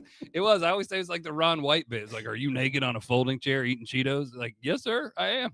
It was that exact. It was like I was like, "Well, I'd be a hypocrite if I didn't try it," and I tried it. Amazing organization that I know you're involved with just as much, called Armed Services Arts Partnership. Super cool. Taught a class, went and took this class at the DC Improv, started in comedy, and then now I teach that class, fell in love with it. I tour all over the world at this point. So it kind of worked out. You know what I mean? Yeah. So follow your dreams. That's what I'm trying to tell you. Stay off drugs. Stay in school. Stay off drugs. Stay off drugs. And, well, most of them, and follow the hard your ones. dreams. The hard ones. Know Stay the off difference. the hard ones. Know the difference. Remember, it's still illegal with the federal government. Yes. Fall within the CDC lines, and you'll be fine. Yes. Yes. So that was a quick version of how I became a comedian. Very quick of the long story. You're doing great to fill time, by the way. Thank you. We've got a whole hour special to do here, guys. Slow it down. What do we always tell people? Slow it down. You're going too fast. Ease into it. Let it come to you. That is the key to comedy. Slow down. Slow it down.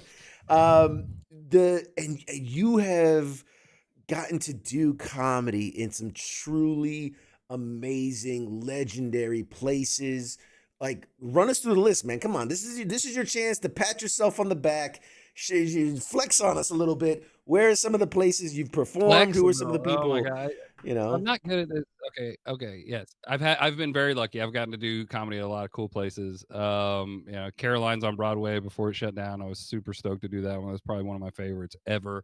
That was amazing because I was kind of interspersed with Mark Norman and Sal Vulcano and all these amazing Joe Firestein, all these great comics that are out there. So that's one. Obviously the DC Improv, stuff like that. Recently had a great time. I was just recently out in LA. I got to do a couple shows at the Laugh Factory in LA, a couple shows at Flappers, which I'd done once before, but the best one I got to do Comedy and Magic, which was amazing. That is like a dream come true club, and hopefully I'll be out there again in a month or so. But yeah, so it's some of those places. Let's see. Yeah, I mean, the special. But I just did my first. This was fun. I just did my first time in Canada. So I just did that. That was an absolute blast. I got to go up to Yuck Yucks and up in Canada, and then I did a theater show. Actually, an old Army buddy of mine set that up. An old roommate of mine from 30 years ago runs a theater thing out there. So I got to do 2 shows up in Michigan at theaters that were amazing. But yeah, probably the coolest thing, I just got done with in November.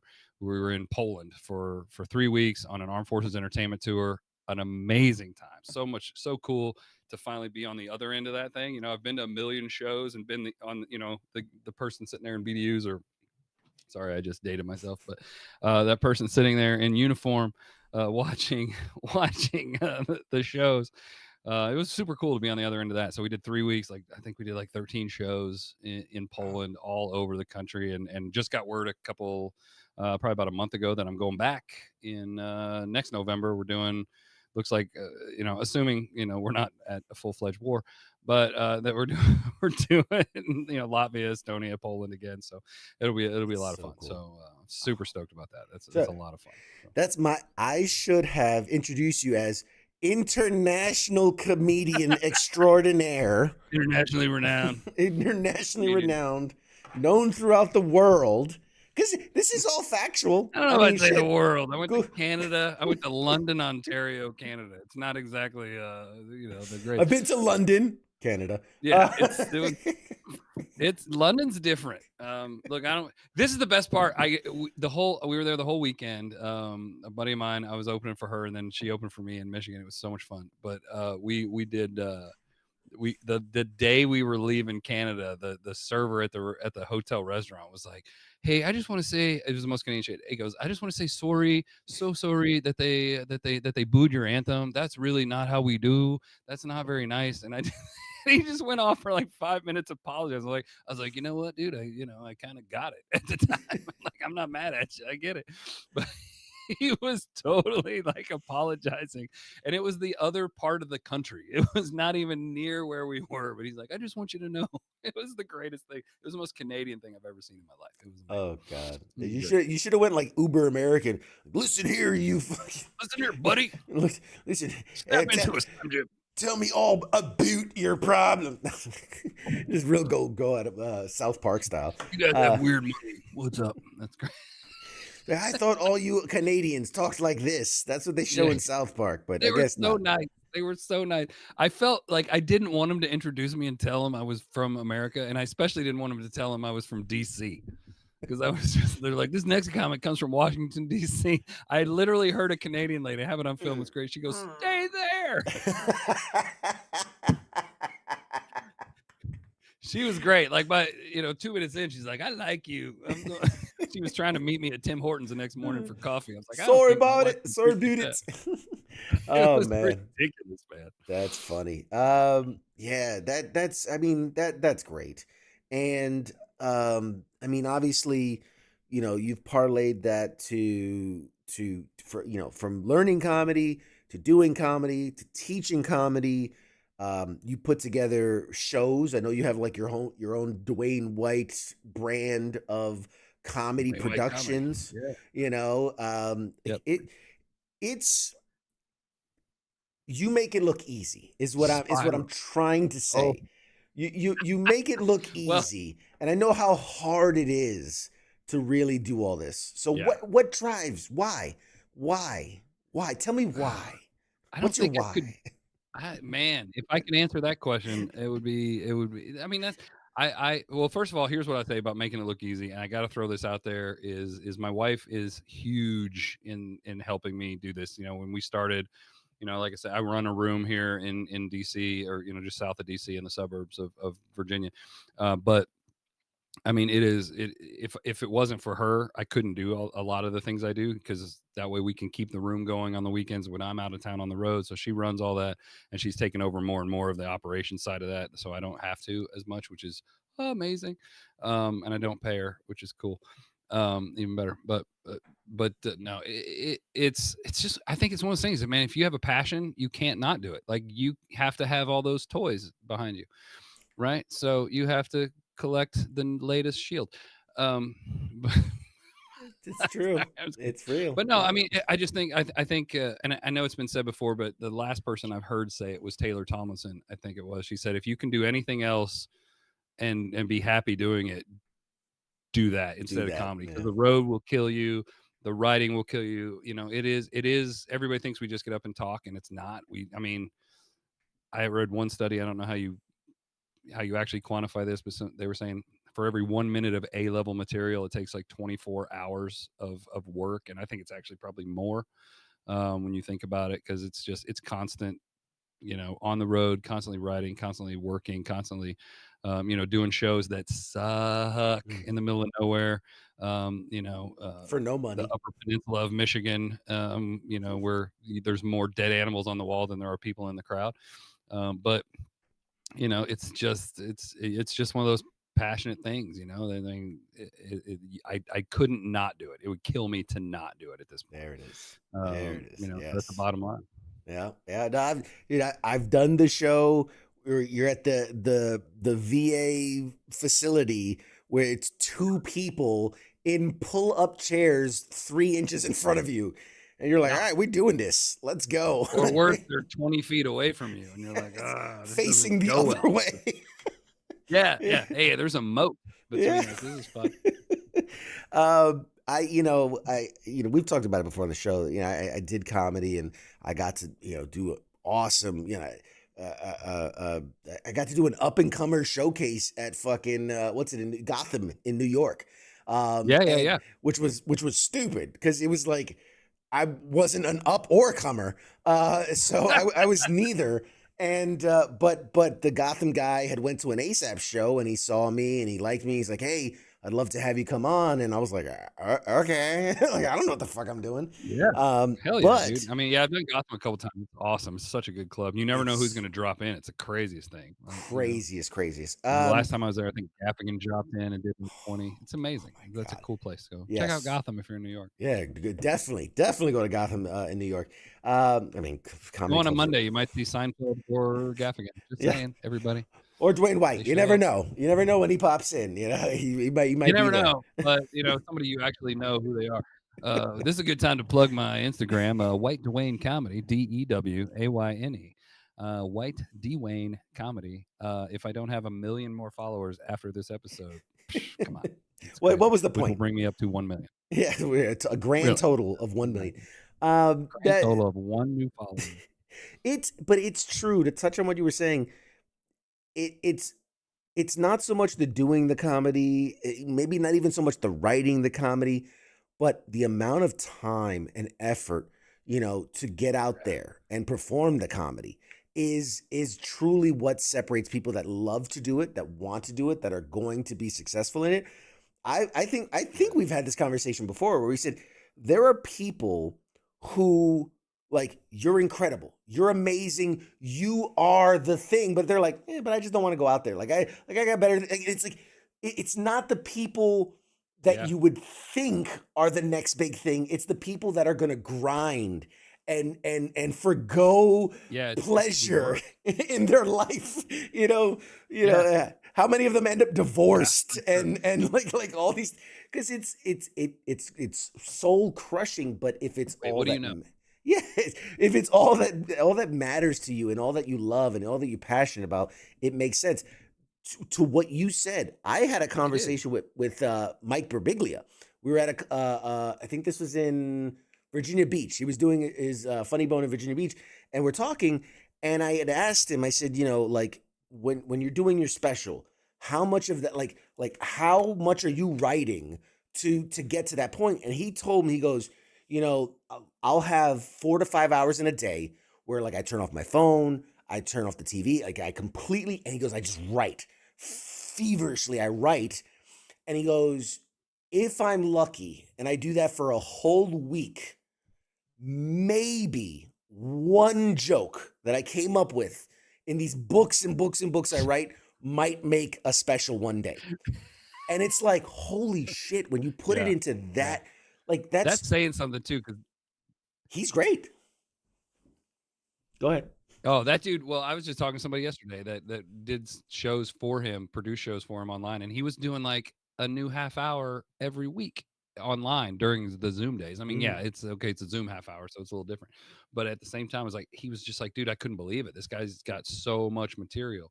And like you said, I mean, you got to pick and choose and go, okay, I want to put this on the special. I want to put that on the special. So and I don't have nearly the the giant vast knowledge or vast amount of material that Birbiglia does. That dude's a genius, so it's like all right, well, this is funny, I'll put it on.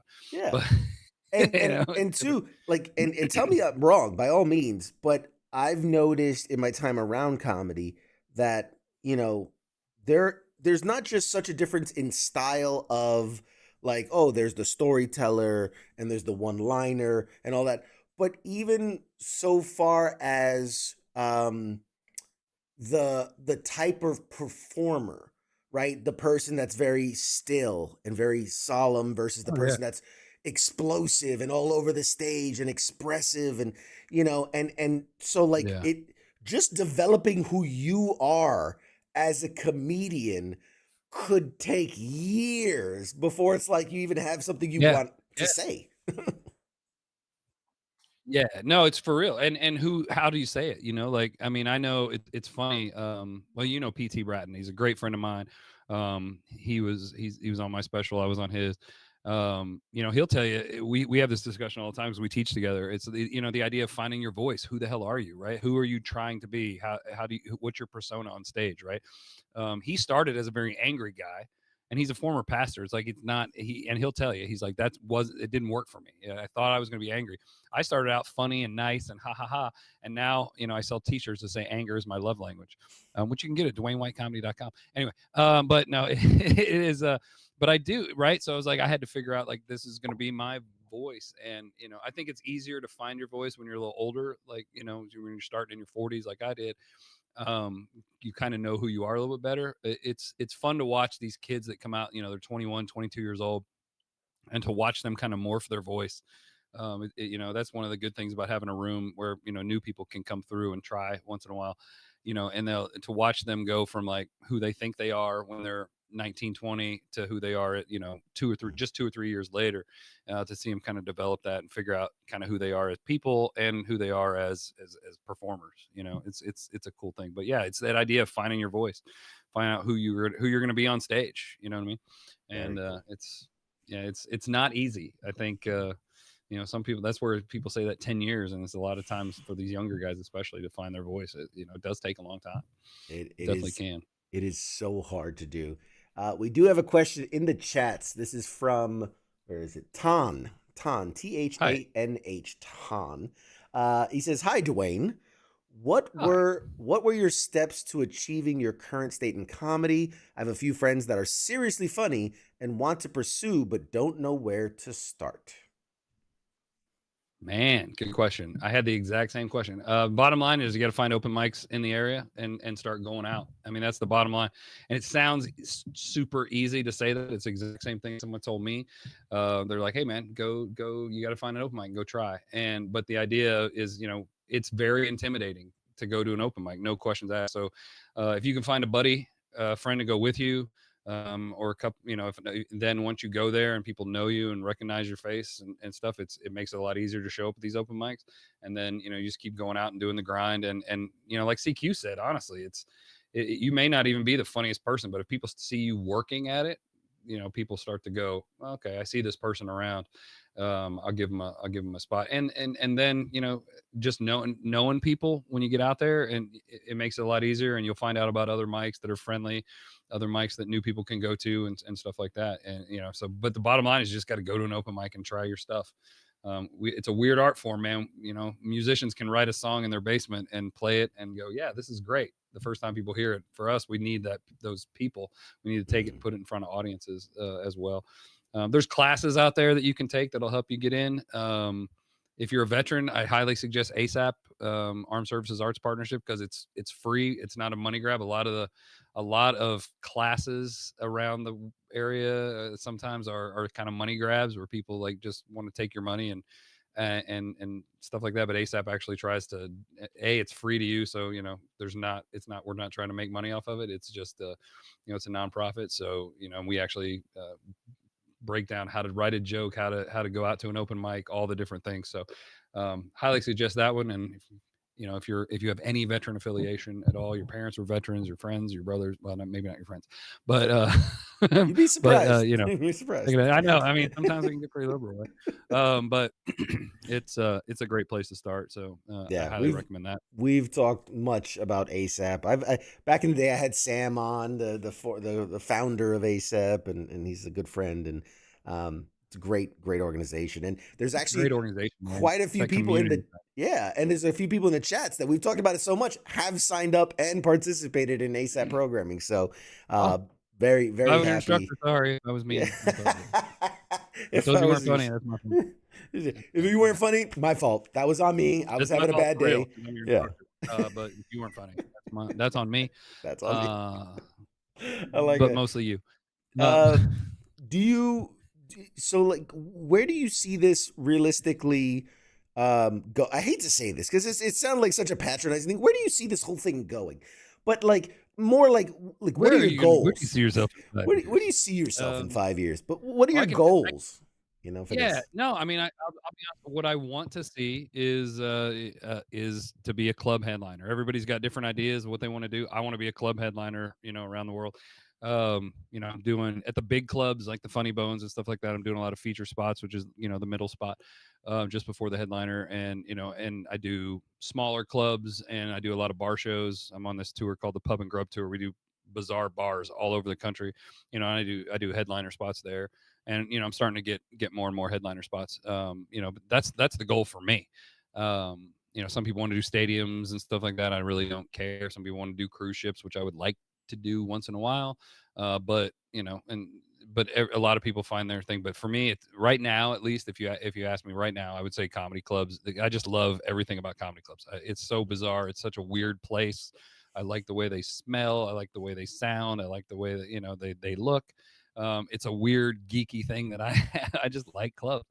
And so that's it for me. So and then we take the other gigs, we take the private gigs that maybe crush your soul, so that you can do those. Hey, you pay the bills sometimes. Hey, you got to pay the bills somehow. I mean, it is what it is. Like sometimes those private gigs actually turn out to be fun. Sometimes Yeah. they're creepy and you get trapped in a basement for a few hours, which has happened, but it's a whole thing.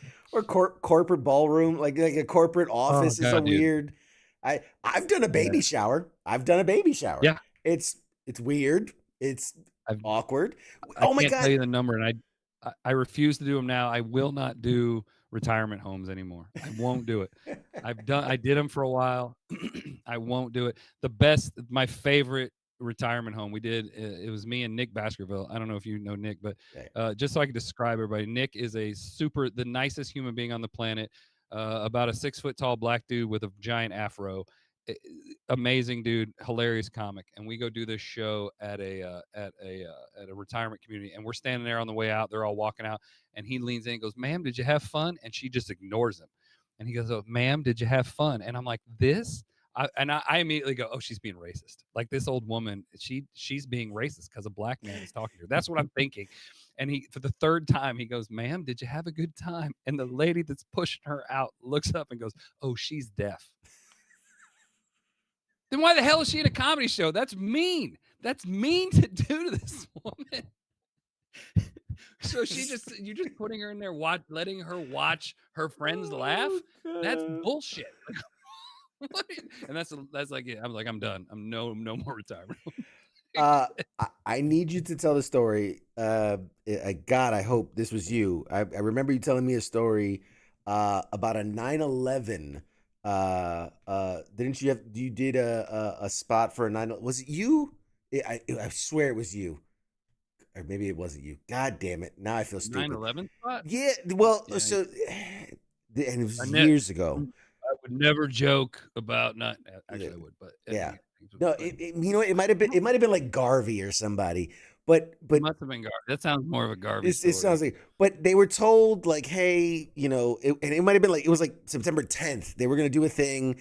And like it was to honor September 11th. And because we had a conversation about like the most awkward thing you'd been asked.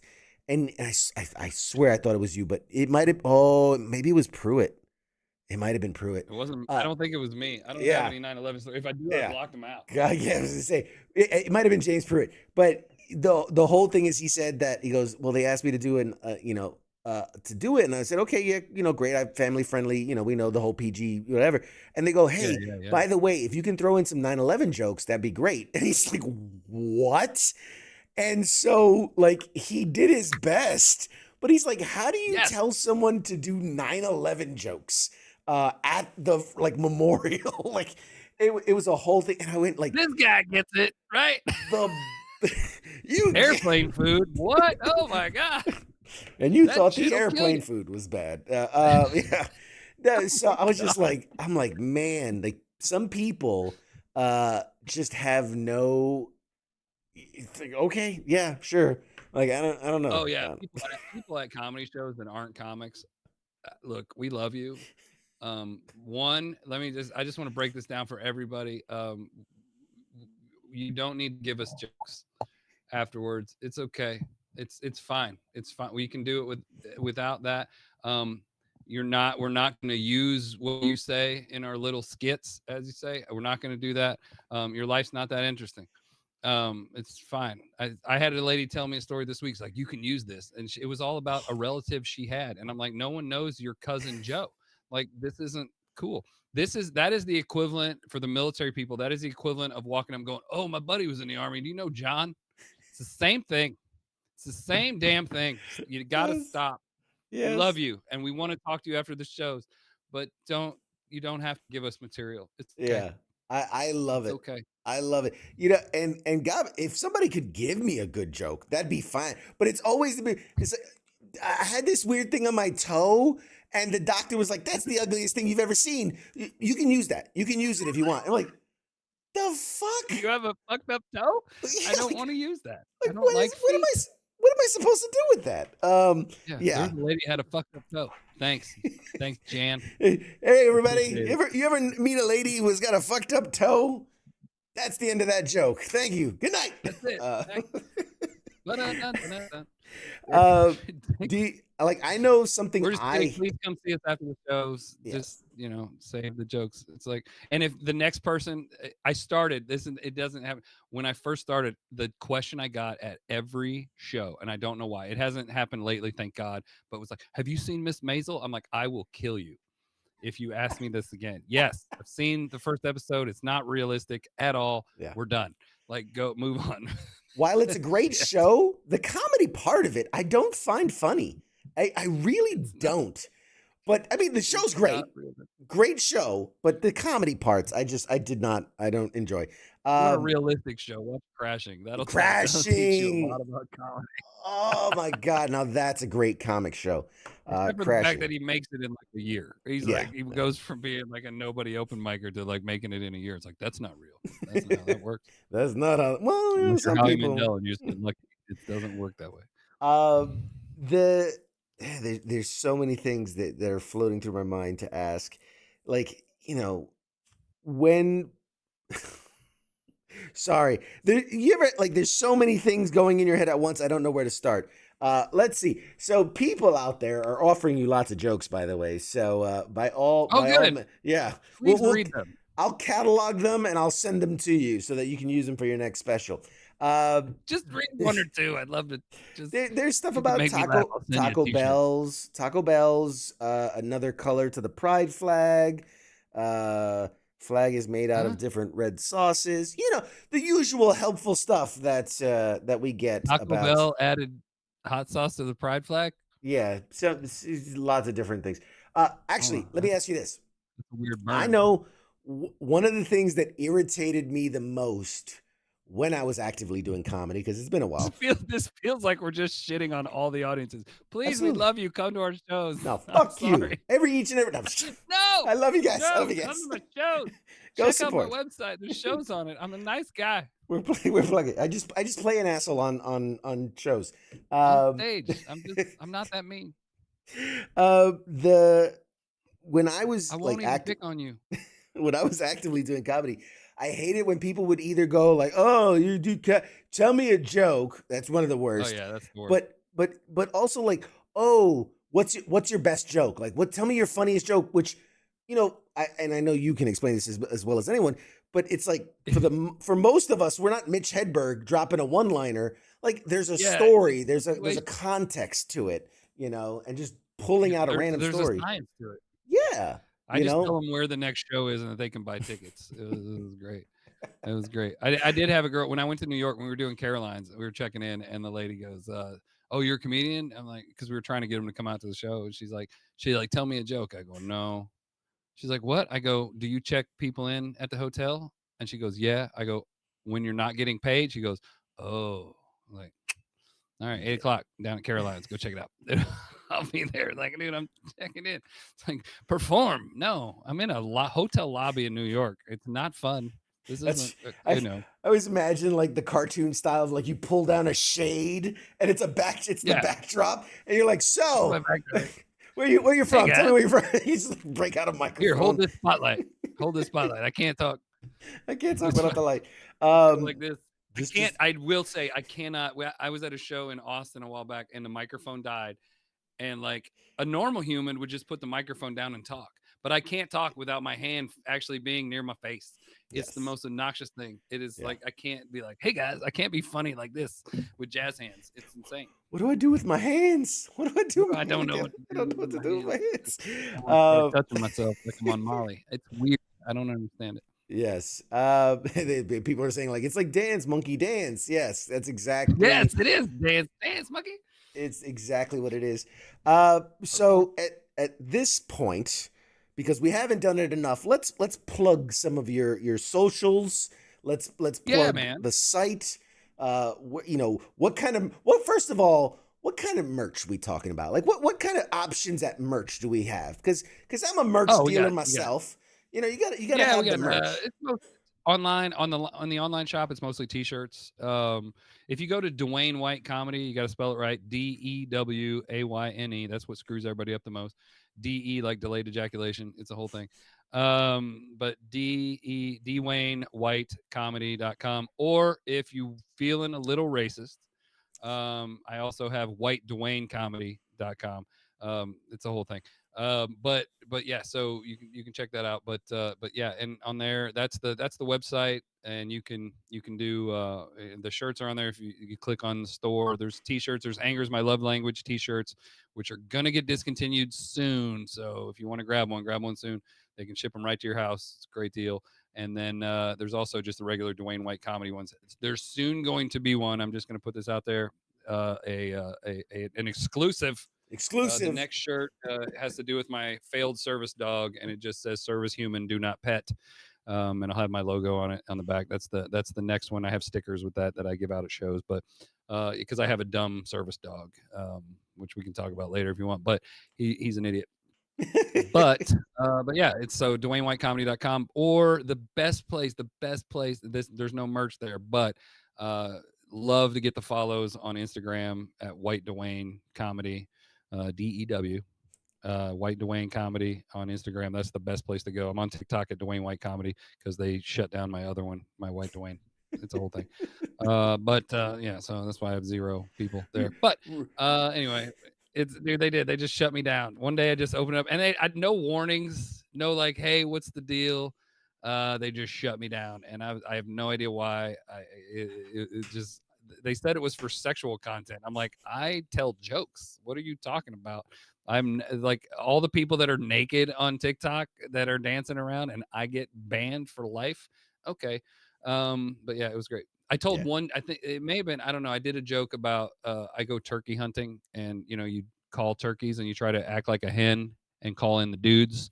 And I did mine. I did that, and I called in like 6 hens that morning, and I did a joke where I flipped it over, and it was my call was made by Subaru. I don't know if that's what did it. Doesn't Obviously. seem like it would. Obviously, yeah. But it was a different time. Like now, I would probably get an award. You can't. Yeah, I'm gonna have to. You can't say things like that on the internet. I don't know. I don't know what you're thinking. Start the apology tour right now. Yeah, so just saying, I'm a fan of lesbians. I'm also a fan of Subarus. They're great cars. Always, I'm very pro lesbian. Subaru. I've been for a long time. If you look at my internet search, you would know that that's true. Yes. I'll let it speak for itself. I've only ever loved lesbians. There's a question. They wanted to know, was the actual Dewayne White taken, or was that never even considered? The actual Dewayne White. Oh, saying the actual? No, as in your handle. I believe it's as in your handle. The actual Dewayne White. Oh, I didn't look. I didn't think. I didn't. When I started Instagram, I didn't really know what it was going to be. Actually, I was Dewayne White Comedy at first, and somebody hacked and took my Instagram, and then deleted all. That all got deleted. So that's when I had to change to White Dewayne Comedy, and that was basically because one of my buddies was making fun of me and said, "You would be in my neighborhood. You would be White Dewayne," and I was like, "That's my new handle." That's how that worked out. Like, I mean, yes, I love it. I'm going to pitch something. By all means, feel free to use it for your comedy in the future. Oh, thanks, buddy. I love it. Let's go. The idea. I couldn't even finish the sentence when I'm laughing. The idea that you were named Shannon Dewayne. It's like they were in witness protection. I know. They put you in. They just did a lot of weed, my parents. I think that's what it was. They just were high, and they're like, how can we screw his life up forever? Oh, my God. My dad was a huge Johnny Cash fan. I can only think of A Boy Named Sue. Oh I yeah, don't Boy Named understand it. Sue. Yeah. I Yeah, forgot that's about that. where A Boy Wow. Named Shannon came from. That's the name of the special. You can search for that. A Boy Boy Named Named Shannon. Shannon Yep. on Amazon There's and there, Apple TV. there's something there about hedging their bets. And we can say this as comedians. This is gonna sound mean, but it's not. Mom I do not mom had condone this. she wasn't sure if you were gonna be a Dwayne or you were gonna be a Shannon or you were gonna we gotta hedge our bets, and Oh God. Oh my God. there's If my mom sees this, she's gonna fly to wherever the hell you are, Ezekiel. she's gonna find me. I'll find you. She's gonna find you and be like, "What the Keep fuck, my Dad? Stop boy's doing name out your goddamn. goddamn mouth." No, it is funny. It was my dad's idea, and I talk about that in the special. I talk Right. about being named Shannon, how it was my dad's idea. It was his mom. This is a true story. My mom said when I wrote this joke, I sent a video of it to my mother, and one of the first times I performed it, and she sends me an email back. I had the email to this day. It says it's your dad's fault. He insisted on naming you Shannon. I was going to name you John Edward. That's a swear to God is what she says to me. And I'm like, my initials would have been John Edward White. So you're telling me my initials are Jew. Is that what you're telling me, Mom? And she's like, oh shit, I didn't see that. I'm like, yeah, we're Irish. What the fuck are you thinking right now? That is a real, you'll see it in the special. That is a real fucking story. My mom literally said that to me. She was going to name me John Edward. I was like, maybe check that out a little before you do. Well, you lucked out with Shannon. You really dodged a bullet. Yeah. Did I get tampons in the mail when I turned 13? Yes. Did I get invited to Miss Teen USA? Absolutely. Yeah. It was great. It was great. I did not go. I wish I would have gone. I think today I would win of some kind of award. Something, but bravest. I don't know. Bravest for sure. Yeah, bravery award. Bravery award. Yeah. For a kid in the Midwest going to, whatever. To play volleyball for the school, it would have been great. That's actually, we're gonna wrap this up with this, but that actually brings me to something again. This is just us like bitching about being comedians now, but one of the things it's the greatest job on the planet, by the way. We're not really bitching. It's just what we do as people. Dude, you have a military audience. That's what I was gonna say. If we're bitching, we're happy. If we're not bitching, we're plotting some shit. Yep. That was exactly what I was gonna say. Is like, people are like, hey man, you just bitched because that's what you do. But no, this idea of when people would come up and go, was that really true? Like, did you really? Because like I used to tell a joke about how I filled up a Humvee with water instead of gasoline, and it's like there are layers to it, and it's hard to explain that. Like there are certain truths, there are certain massaging of the truth, and then there's certain outright lies, and it's for the sake of comedy. It's a joke. Yeah. We find a thing. Yeah, no. So what I would say is, sometimes it's 100% true, and sometimes it's not. Sometimes it always starts with the truth, and then we find like, oh, but if the thing I tell students all the time is, if you thought, this is the greatest way to explain this, I think, to everybody is if you've been in those situations where somebody says something to you, and when you walk away, you think of a snarky comeback, or you think of the perfect thing to have said to them. In comedy, you can have said that to them. You can be like, oh, this is what I said, so, and that's how it was explained to me. Cause I was like, and I should have been like, it's like, no, bullshit. You did say that, right. And sorry to let everybody peek behind the curtain, but some of the stuff isn't 100% real. We do embellish. I always start with the truth. And then, there's some things like just maybe embellish a little bit here and there to do stuff. But there's a lot of the stuff that happens that is 100% true, because it's funnier than shit you could make up. The fact that they sent me in 1995 to a German base to do gas chamber training is a real fucking thing. Okay. And that shit is funny in and of itself. Just the idea that someone briefed that in a training meeting and someone went, that's a good idea. That's a good idea. That, that is true. But then, that just screams military though. That's just, dude, it's insane. The good idea and fairy. no one said a goddamn thing except Private White. I'm like, I got a You guys got any questions? I do have a question. Like, what the fuck are we doing here? This is crazy. This seems culturally inappropriate. I'm just going to it's put a that out there. cinder block building. They picked me up. This is no bullshit. They picked me up at the Base Theater, and Schindler's List was playing at the Base Theater. They fucking knew. That is a real deal. That is a 100% true story. And it's the only email. It's the only bit I've ever gotten hate mail about. So if you get a hate mail for it, I'm sorry. That's awesome. That's awesome. What, ladies and gentlemen, an hour has flown by. Absolutely flown by. I want to thank my guest, Dewayne White. Shannon, if you're really feeling freaky. If you're really feeling freaky. If my credit gets fucked up tomorrow because someone stole my identity, I'm going to be pissed. I want to give you the last few seconds here. Speak directly to the audience. Let them know what you think and plead your case. Let them know why they should watch A Boy Named Shannon, available everywhere your digital needs or want. You can't handle A Boy Named Shannon. Reverse psychology. Just kidding. No, hey, seriously, check it out. It would mean the world to me to check it out. And like I said, it's on Amazon Prime, Apple TV. It's on Microsoft. Hell, you can watch it on Xbox, I think. The audio is on Spotify, Apple Music, everywhere you can find stuff. Just type A Boy Named Shannon. It'll come up. But yeah, I'd love to have you watch it. And go to the website, please. It's where I got all the shows that I have coming up. I'm headlining a couple shows this weekend in DC. Then I'm heading out to Ohio the following weekend. Going back out to LA, doing, there's a ton of different stuff on the website. So check it out, DewayneWhiteComedy.com.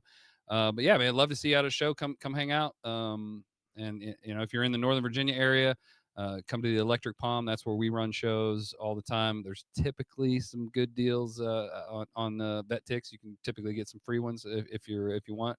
But yeah, just check it out. Come see us out and about, man. Love to see you guys, and check out the website. Check out the special. Please check out the special. Please. And listen, if you don't like it, there's an email. Go hr.opm.gov. You can send them 5 reasons why you didn't like the special. And you can 5 things that you hated. 5 bullets you hated about A Boy Named Shannon. But it's got to be A Boy Named Shannon. You got to really put it in. No, there. Don't do that, because then they'll take my disability away, and we don't need this. I need that to survive. Please don't do that. Like, no, this guy's fine. Thank you, Dewayne. Thank you, man, for coming on. Thanks for having me, man. I had a blast. We'll definitely have to have you on again. Hang tight. I'm going to put you back in the green room, and we'll say goodbye. Ladies and gentlemen, we'll be back with more show right after we take a short break. We'll see you in a minute. Bye.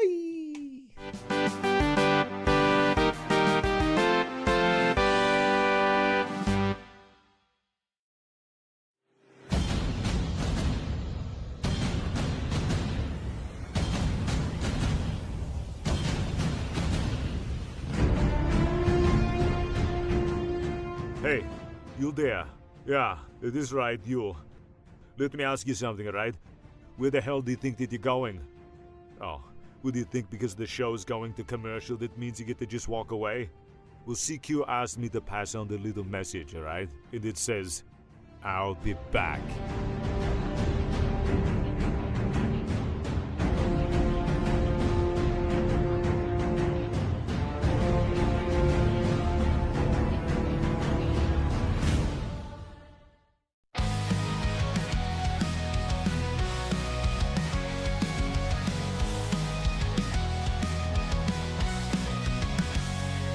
In the shadows of the city bright, where heroes rise and take the fight, there's a voice that breaks the night. It's CQ at the insight. From the comics to the silver screens, talking legends and those crazy scenes, pop culture trends and hidden themes. CQ reveals what it all means.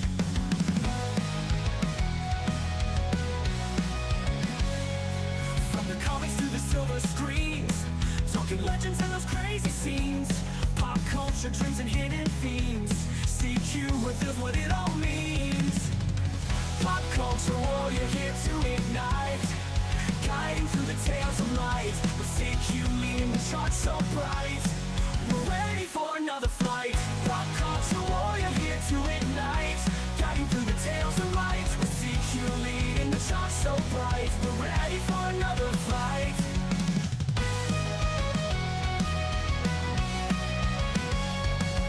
Marvel at the twists and turns. Villains playing, heroes learn. Every episode we'll discern lessons from the past to learn. Games we play and books we read.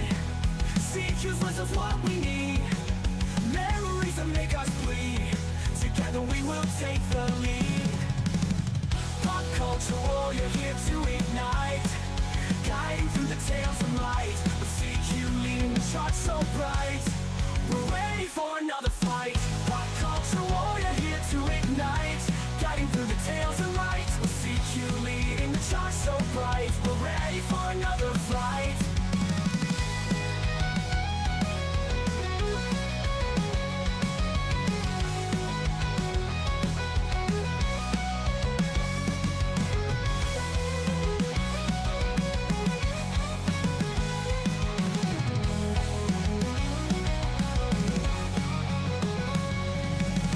Pop culture warrior here to ignite.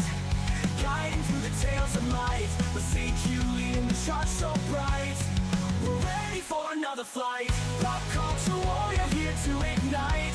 Guiding through the tales of light. With CQ leading the charge so bright. We're ready for another flight.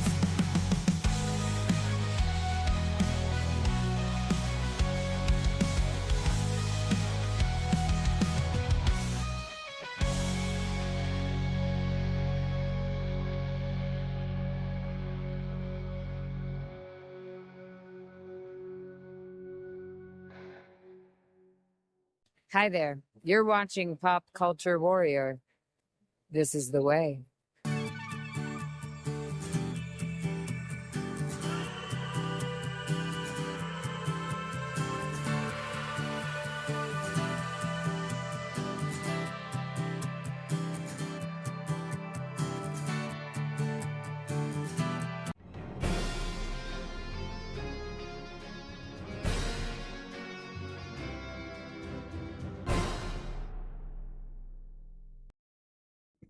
Hey, everybody, welcome back.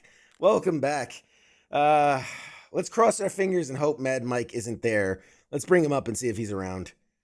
Oh, damn it. Oh, we rolled Snake Eyes. There he The is. only person that's mad that I'm back. Everyone else is like, thank God.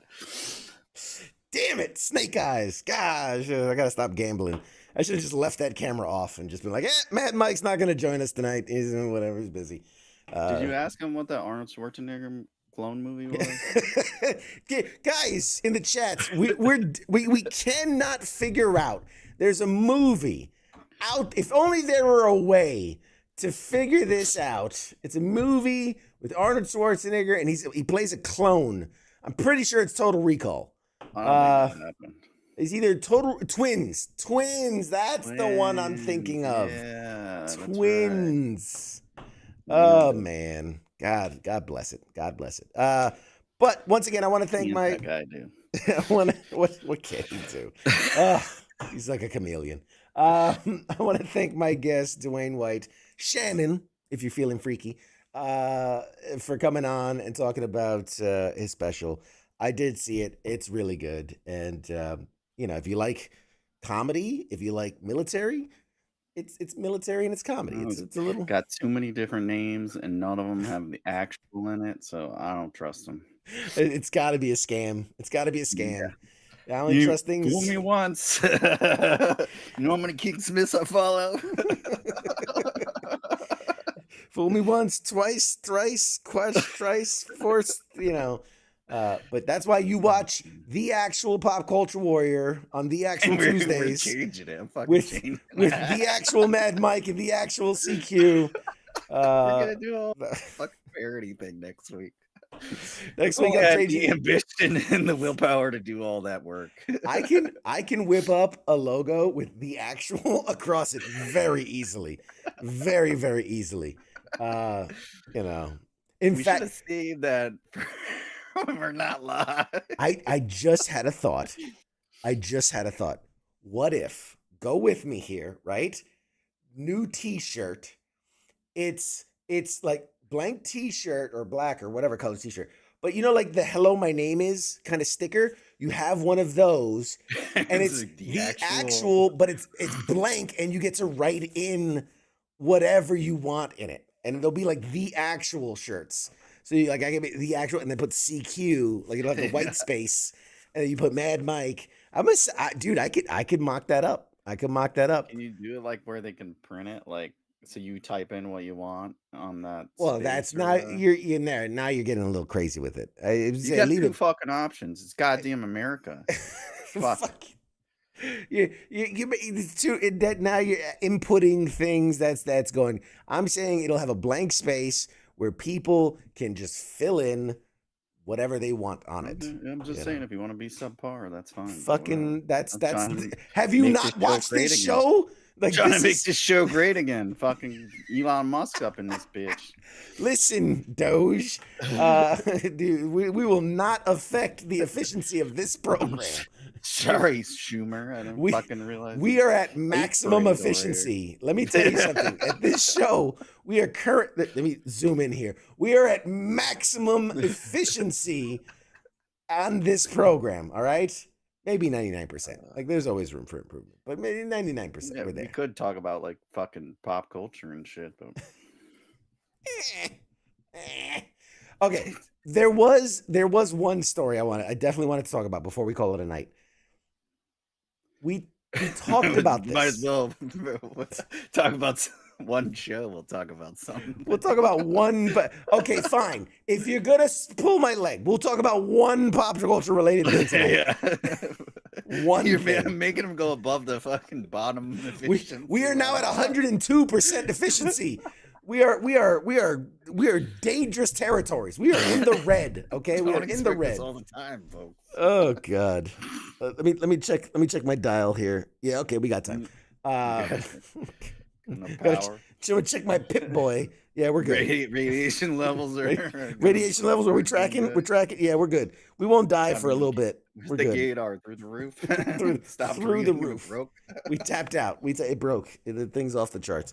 So we talked about this a while back. Do you remember when I said when we talked about they were making a live action Powder Puff Girls? Do you recall that? This is a while back. This is maybe a year or two back.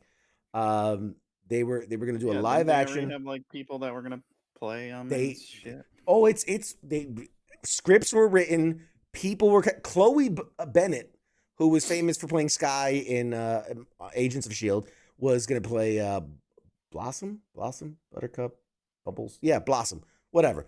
The red one. Mm-hmm. So they had chicks play, and the whole, from day one, it was weird because when it was first pitched, it was this idea. It was like a gritty, like the girls have grown up and now they're all like angsty and kind of like, oh, I can't believe you made me fight villains in my childhood. Like that was going to be the whole thing. Very CW drama, very Riverdale of like post Powerpuff life. And then people mock that. And then they're like, oh no, we're going back to the drawing board and it's going to be more fun. And, like a grown up version. And it went back and forth. And then there were set photos came out. Like they actually had like pictures of, what was it? Dr. Plutonium, whatever his name was. The guy's house, the big white house. And then they even had leaked photos of the girls in their suits, in their powder puff suits, which it's one thing when it's these cute little girls. And then like as an adult in this weird, like childlike skirt thing. It was weird. Anyway, that got shelved indefinitely because first they said, oh, we're pausing it because the tone didn't hit right. So we're going back to the drawing board, but there's something like, this was the direct quote, like there's something there. We're going to tighten it up. And then months and months go by and they literally are like, yeah, no, we're not doing that. We've cut it completely. It's failed. The people went on to other projects, whatever. You would think that's the end of this story. It's not, because just recently, a couple days ago, I don't know where. Signed on. The Rock Powerpuff. and Kevin Hart. Kevin Hart and are Keanu playing- Reeves. They're coming at you as the Powerpuff Girls. Vin Diesel is playing Mojo Jojo. No.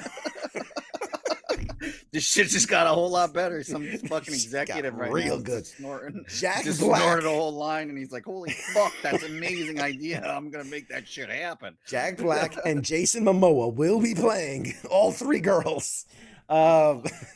Jack Black in Jason Momoa will play all three. Anyway, I don't know how this came about. I'm still figuring it out. Someone leaked the pilot trailer because again, they shot the pilot. They shot it, and then they were like, "This is so bad, it will never see the light of day." Someone leaked. You know how bad it has to be. Think of all the shit that they've put out, and When I tell you, I was like, "Oh, I'm gonna download it and play it for the." I went, "I'm not gonna put that on this airwaves because it is so bad." And here's the thing: I love Chloe Bennett, and I think like Ana de Armas was in it, and it was her, or somebody, or Sydney Sweeney, I don't know, somebody in it. Donald Faison, which is from fucking Scrubs, the black guy from Scrubs. Like, there's a lot of really good people in it. It is so fucking bad. I'm telling you, people, I wouldn't do that to you, but if you are so sadomasochist that you want to hurt yourself, after we go off air, go ahead and YouTube the Powderpuff Girl pilot trailer, whatever. It's bad. It's really, really, really bad. I was kind of like intrigued by the idea of it.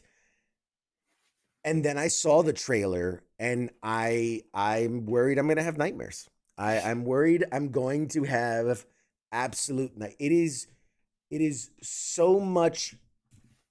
I have no words. I can't describe it. It's bad. It's really bad. And it's like, it's not like, oh, the CGI is bad or it's all bad. The writing, the acting, the Donald Faison at one point, he's like, "I've created life. Ha ha ha ha ha ha." And you're like, what was that? You're a better actor than that. Like is in my head, I'm like, were they going for like, remember Batman, like 60s Batman, very campy, over the top? Like, that's the, but then there's certain scenes that they shoot where it's like the girl's very like, "I can't believe you did, damn," like very, like, it's tonally all over the place. It's creatively all over the place. Like, I'm not even gonna knock CGI because I'm sure they didn't put a lot of money into it as a pilot, but it is. The acting is bad. The writing is bad. The casting is bad. The sets, everything. Ton said, "I just Googled it on the side. Good Lord, it's real." Yeah. CQ has PTSD from the trailer. Yes, he does.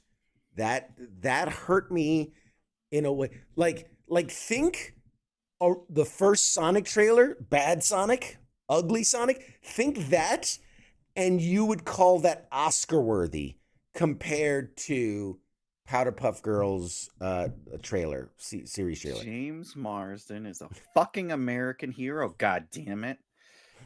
He will and never everything get he the touches respect. is fucking gold. White Kevin Hart. That's what he is. That's what I call him. For real though, he's done incredible works and incredible ranges, and the poor guy will never outlive Cyclops. I mean, nope.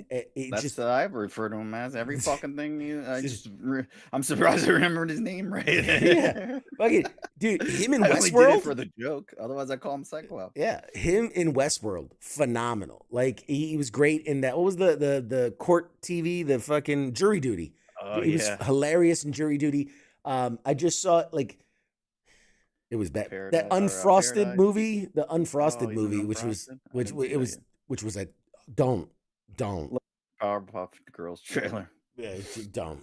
Unfrosted. I love Jerry Seinfeld. I love all the people that are in that movie. That movie is an abortion of comedy. Yeah, it is bad. It is really bad. Yeah, and what? But what's wrong with that? Fucking Cyclops, fucking. I'm He just led the saying X-Men. he was good enough to lead the X-Men. I'm just saying that what Sonic was, the abomination of what you were witnessing of what Sonic was before they fixed it, is could win awards compared to what the Yeah, so totality of they'll Powerpuff fucking Girls make is. it too. Some down the line, some asshole will fucking make it.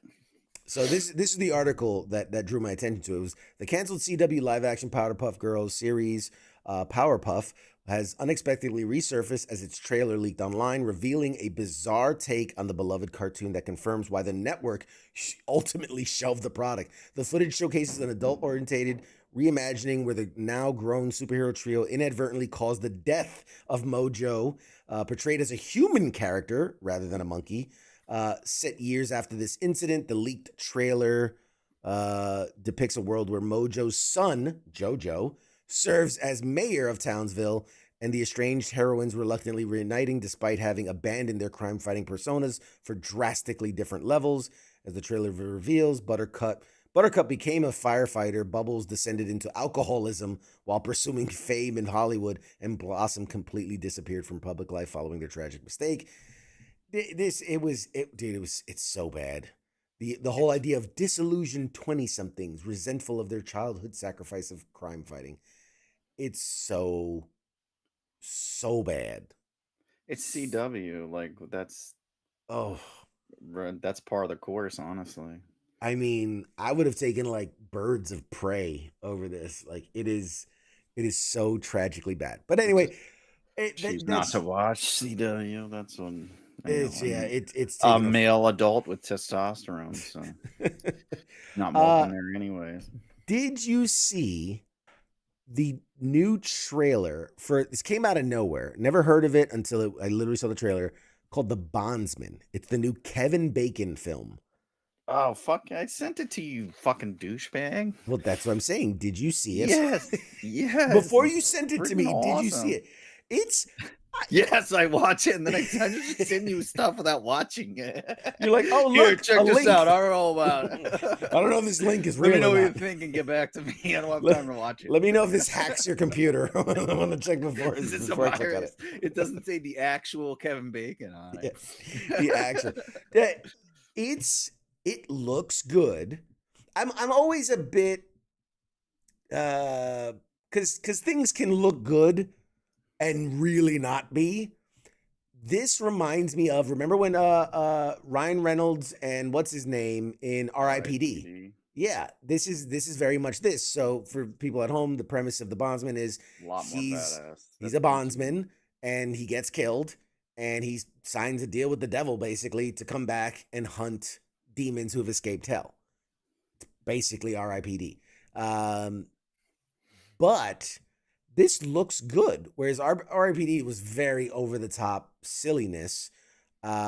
This actually kind of looks good. Blackish, kind of weird. Yeah, it's a Blumhouse thing, so you know it's gonna be weird and like not scary, but pretty gory in the trailer and stuff. Yeah. And it's got fucking. You had me at a Kevin Bacon. You fucking can't go wrong with. You can't James get enough Marsden bacon. or Kevin Bacon. There's never enough bacon.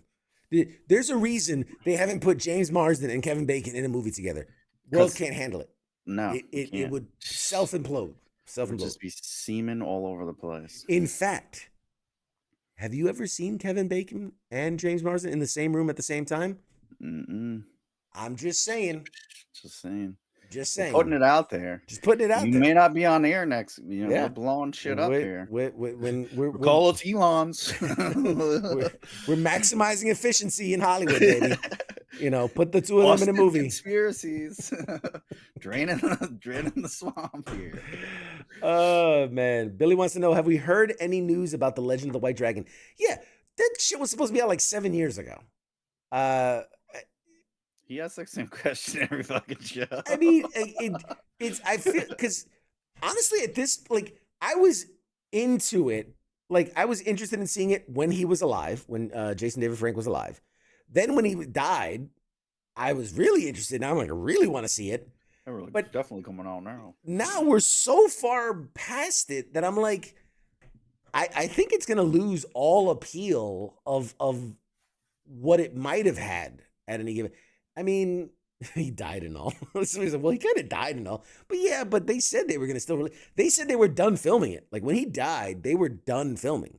So, I mean, obviously you do pickups, which are just like extra stuff afterwards when you're doing editing and you need stuff. But point is, why it's taking so long, I don't know. I don't know if it's a rights issue. I don't know if it's I don't know. That's unless it's one dude editing the film like on his laptop. This shit should have been done a long time ago. A long time ago. So you should probably check your inbox. They probably sent it to you. Can you edit this? Oh, damn it! I knew I was forgetting to do something. Shit! Fuck! I knew I was supposed to get something done. The last two things. One, this horror taking beloved things and making horror versions is getting out of hand. It's getting out of hand because now Dark Domain, which is like the shared horror universe, is doing a Steamboat Willie versus Winnie the Pooh horror movie showdown. And they just released a new trailer, and it's ridiculous. It's ludicrous. Where do you watch that? Like, where do you see who's watching these, and what are they paying for it? Like, how are they making money to do these? I honestly could not tell you, because the things entered the public domain, anybody and everybody can make stuff. So this isn't actually in collaboration with remember when they came out with Blood and Honey, which was another Pooh. Oh, it's not Pooh-averse. that same. It's I thought not it was the that same company. Okay. This is the Mickey versus Winnie. Is a different it's because that same company was doing Steamboat Willie, same type deal. Yes, and just announced Bambi: The Reckoning is a new horror movie from the same team that did Blood and Honey. So this, look, I get it. They're public domain and you want to cash in, but just stop. Who wants this? Hey, the people fucking want. They didn't stop Fast and the Furious. They're not gonna stop this. I blame Fast and the Furious for this. I really do. We'll just give the people a bunch of shit they don't want. I blame the Fast and Furious. I think they're the same way I blame the Kardashians for every reality TV show that followed. I blame Fast and the Furious for all these movies that just nobody asked for. If Hollywood is interested in trimming the fat and getting more efficient, hit a player up. I'll Elon Musk the shit out of that. We'll call it MIKE. Bring it to Hollywood, baby. MICKEYMOUC. Chop, chop, chop. MIKE. Last bit of news before we call it a night. John Wick 5 has been confirmed by Lionsgate, which, forgive me if I missed something, but didn't he die at the end of part 4? Died at the end of fucking part 1. He still brought him back for 3 more. First of all, he didn't die at the end of part 1. He was just bled out for he was bleeding profusely at the end of part 1. In the middle of nowhere in a fucking warehouse where there's just a bunch of dead hobos all around him.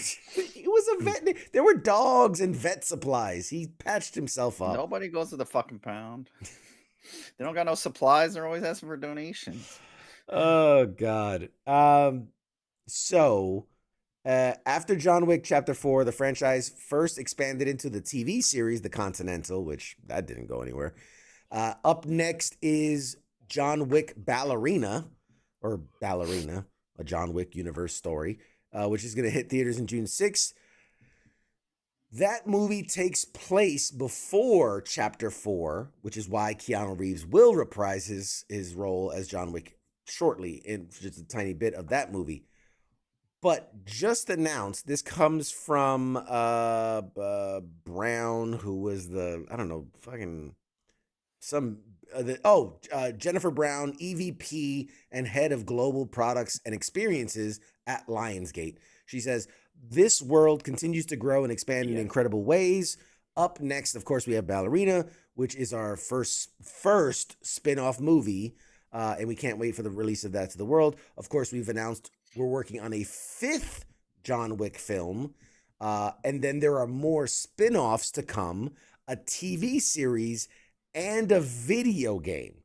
So if you haven't gotten enough John Wick, you're gonna get a whole lot more, is what I'm saying.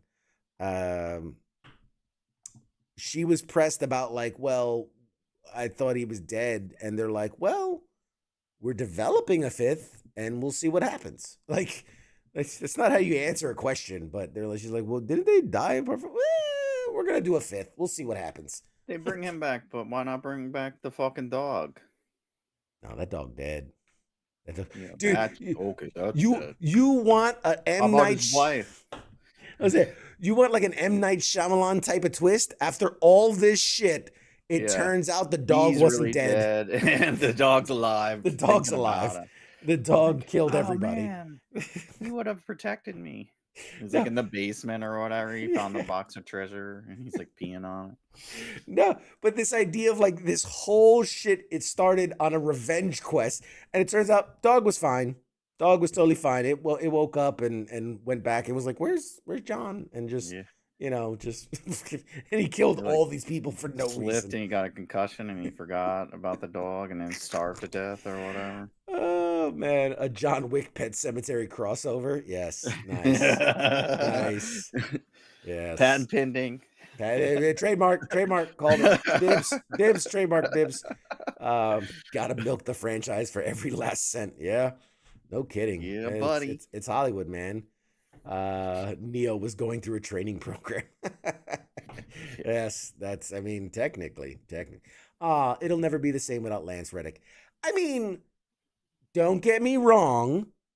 Shame to lose such a great actor.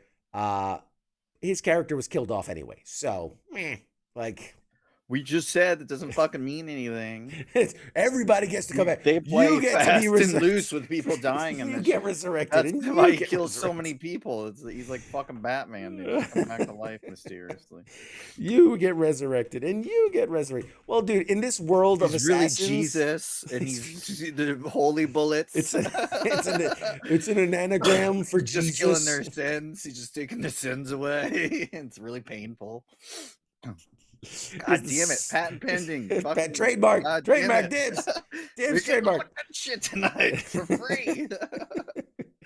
Yeah. I mean, Keanu Reeves is Jesus. Keanu Reeves as John saving Wick Jesus. souls. The thing is, in this assassin world, who's to say there's not like a Lazarus pit a la Batman, right? They just throw all these dead bodies in there and we'll see what happens. We'll see what comes out of it. You know how fucking expensive. They're saving money too. God damn it. Doge is cutting down on everything. They need more henchmen. It's cheaper to resurrect them than to fucking go train, go through the whole hiring and fire. Can't just do one person interviews, gotta have a panel. It's fucking expensive. It's true, man. It's so true. You can't find good henchmen nowadays, man. And there's no wars going on, so nobody's really trained. You want some guy that was just standing fucking post at the PX. I was a gate guard at Fort Bliss. Oh shit. God damn it, Wick. Killing all the fucking hard chargers. What are you doing after you get out? I found this company. They need henchmen. Oh god, I just imagine they're like space for experience. 12-hour gate guard duty. Clear dental. How are you with close quarter combat for the guy in a suit? How fearful are you of suits? Mildly. Do you know? How do you feel about dogs? I fucking hate them. It's fucking hired. I kill everyone I see. Kill every dog I see. Oh Jesus Christ! Oh my God! Woo! Bringing those hard-hitting issues that the people want to fucking hear about. Special skills. I cleared CID on first try. Whoa! Fucking special ops over here. Fucking this guy's This guy's the shit. I'd heard rumor. I'd only heard rumor that was true. It's not possible. Bullshit. Oh man. Anyway, all right. With that, I think we've checked the box of. Anyone know what the Arnold Schwarzenegger clone movie is? Anybody? No, nobody's mentioned it. Nobody knows. Nobody seems to know what Arnold Schwarzenegger movie was about clones. I want to see someone ask him that in like red carpet or something. What movie did you do about clones? Did you do a movie with the clone thing with the lips and clones? But he says twins too. They'll fucking die. Do it. Yes, you're talking about twins. Danny DeVito. He's funny guy. He's funny guy. Danny DeVito Does look a lot like me. does. He's funny because he's very tiny. He's little man. He doesn't. I don't know where that accent was going, but all right. Anywho, I'm just scrolling Facebook now. I think we've peaked. Yeah, we've 6 cents. Thank you, Keith. 6 cents. That's the one. That's it. Yeah. Thank you. That could God bless. Now we can log off because we've gotten to the bottom of that mystery. The 6 cents, classic film about Arnold Schwarzenegger's Clones. clones. Not to be confused with M. Night Shyamalan's The Sixth Day. Right. whatever. Exactly. All right. Go with the name of the real fucking movie is now. We've done this joke. We beat this joke to death. You loop back around to like, fuck, we don't remember what it's called. Let's see. I see cloning everywhere. Yeah. I see clones everywhere. What do we got here around WTF Nation Radio? You know it. You love it. Sports bars, Sunday nights, King and Coach, giving you all those great sports facts. And one day, I heard a rumor. Lots of trades going on, so they might have stuff to talk about. They might actually have something. But I heard one day, they might even do an interview. Who knows? One can dream. One can dream. She's gonna fucking interview us. I'd be honored. I'd be honored to be the first interview on the sports bar. I did a little bit of high school wrestling. MMA. I did a little bit of high school wrestling. Played a little football. You know, Play on the Xbox. Fucking the shit. I've won a couple Super Bowls on Madden. You know, might be one of the greatest coaches ever to ever exist. 12-time me versus Smith champion. Just saying. Greatest. Between the two of us, one of us the greatest. I'm just saying. The greatest. I'm the best. I'm the greatest. I'm gonna send him a resume. I'm the greatest there is ever. Like, hey, would you be? Oh my god. I should send him a message. Fucking doing it, yeah. I send him a message like, dude, listen, this is what you go. Hey, I got this guy. He's really good. This guy, and like, bro, he is legend. Like the dude, like he won championships in college, went pro, won a bunch of like literally dominated. Do you want to interview him? Fucking picture me like.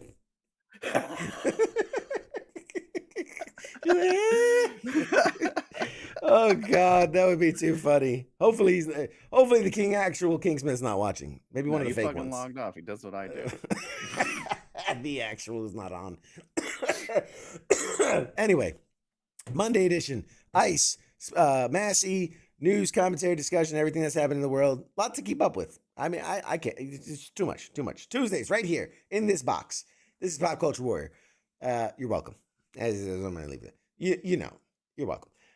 Wednesdays is Radar and TZ on the Smoke Pit, and Thursday Sergeant Time with Ice and Spanky. Every other Friday, which is this Friday, we've got FTX. The new table is fucking glorious. Have you seen it? It's beautiful. If you haven't witnessed in all of its glory the new FTX table, it is splendiferous. Okay. Absolutely gorgeous. Amazing. It's amazing. It's the greatest table that has ever existed amongst all tables, all time. Is I'm it telling making you. Gaming great again? Otherwise, I'm not watching. It's bringing back jobs to the gaming table. It's bringing back players. It is the greatest table. There will be borders. There are borders on the table so that we don't let the bad people in, but all the great people. We have gold cards. They can come in and play the game. It's $5 million. It's a steal. It really is. I'm sorry. I'm just gonna let that go. Anyway, and then Saturdays is weekend co-ops. It's past my bedtime. All right. What? Let me check in here. It was my data. My data said I'm not doing good. I'm barely hanging on here. Radiation poison. I'm getting so much radiation.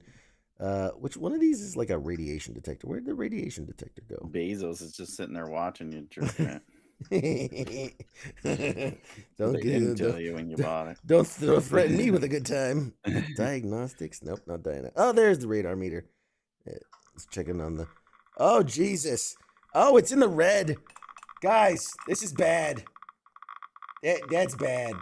We're in the red. All right, that tells me it's time to go. That's all right.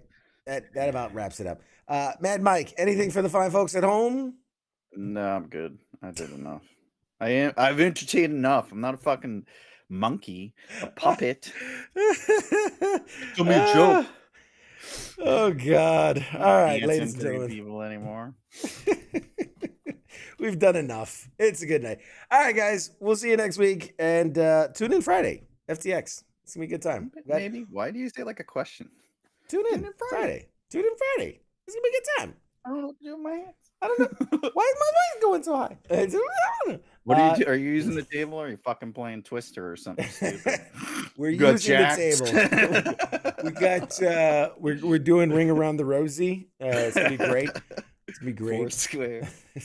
No, we're gonna be playing. I mean, it depends on how many people show up. We're gonna have some new faces. We're gonna have some active duty people here. Active duty. One Air Force What? and one Army. Actively gaming. Oh. They're actively on duty, reporting for duty to FTX. So it's gonna be a fun. It's gonna be a fun show. It's gonna be a fun game, and we'll have some fun and some laughs and some things. But We got any guests coming up, or is it just you and me? Or I have some people that have confirmed that they will come on, but we don't have solid dates yet, so I cannot specify dates. But we've got some people that are tuning in. Fucking trumping it up. Got some really good things coming. Maybe Got some great I don't know, things. we'll see. There's a lot of greatness. You just gotta be patient. You gotta go up before you can go down, and you have to go around sometimes and up and over. And it's Check gonna out be the great. fucking merchandise shop, and Yeah, T Public, Pop Culture Warrior. Get some maybe merch. join the Patreon. Maybe we'll fucking put some money into this show. I don't know. At this point, it is what it is. It is. You get what it you is. get, and you don't get upset. Keith, I see your comment, man. I'll reach out to you, bud. I'll reach out to you. We'll chat. He knows the name of the Arnold movie. He doesn't want to say it. It's like ping me on the side. I know that Arnold. We're gonna movie. put it out there. I don't want to put out his business like that. I don't want to put out his business like that. All right, ladies and gentlemen, we'll see you guys next week or Friday if you so choose to partake. But say goodnight, Mad Mike. Good night, Mad Mike. All right, we'll see you guys next week.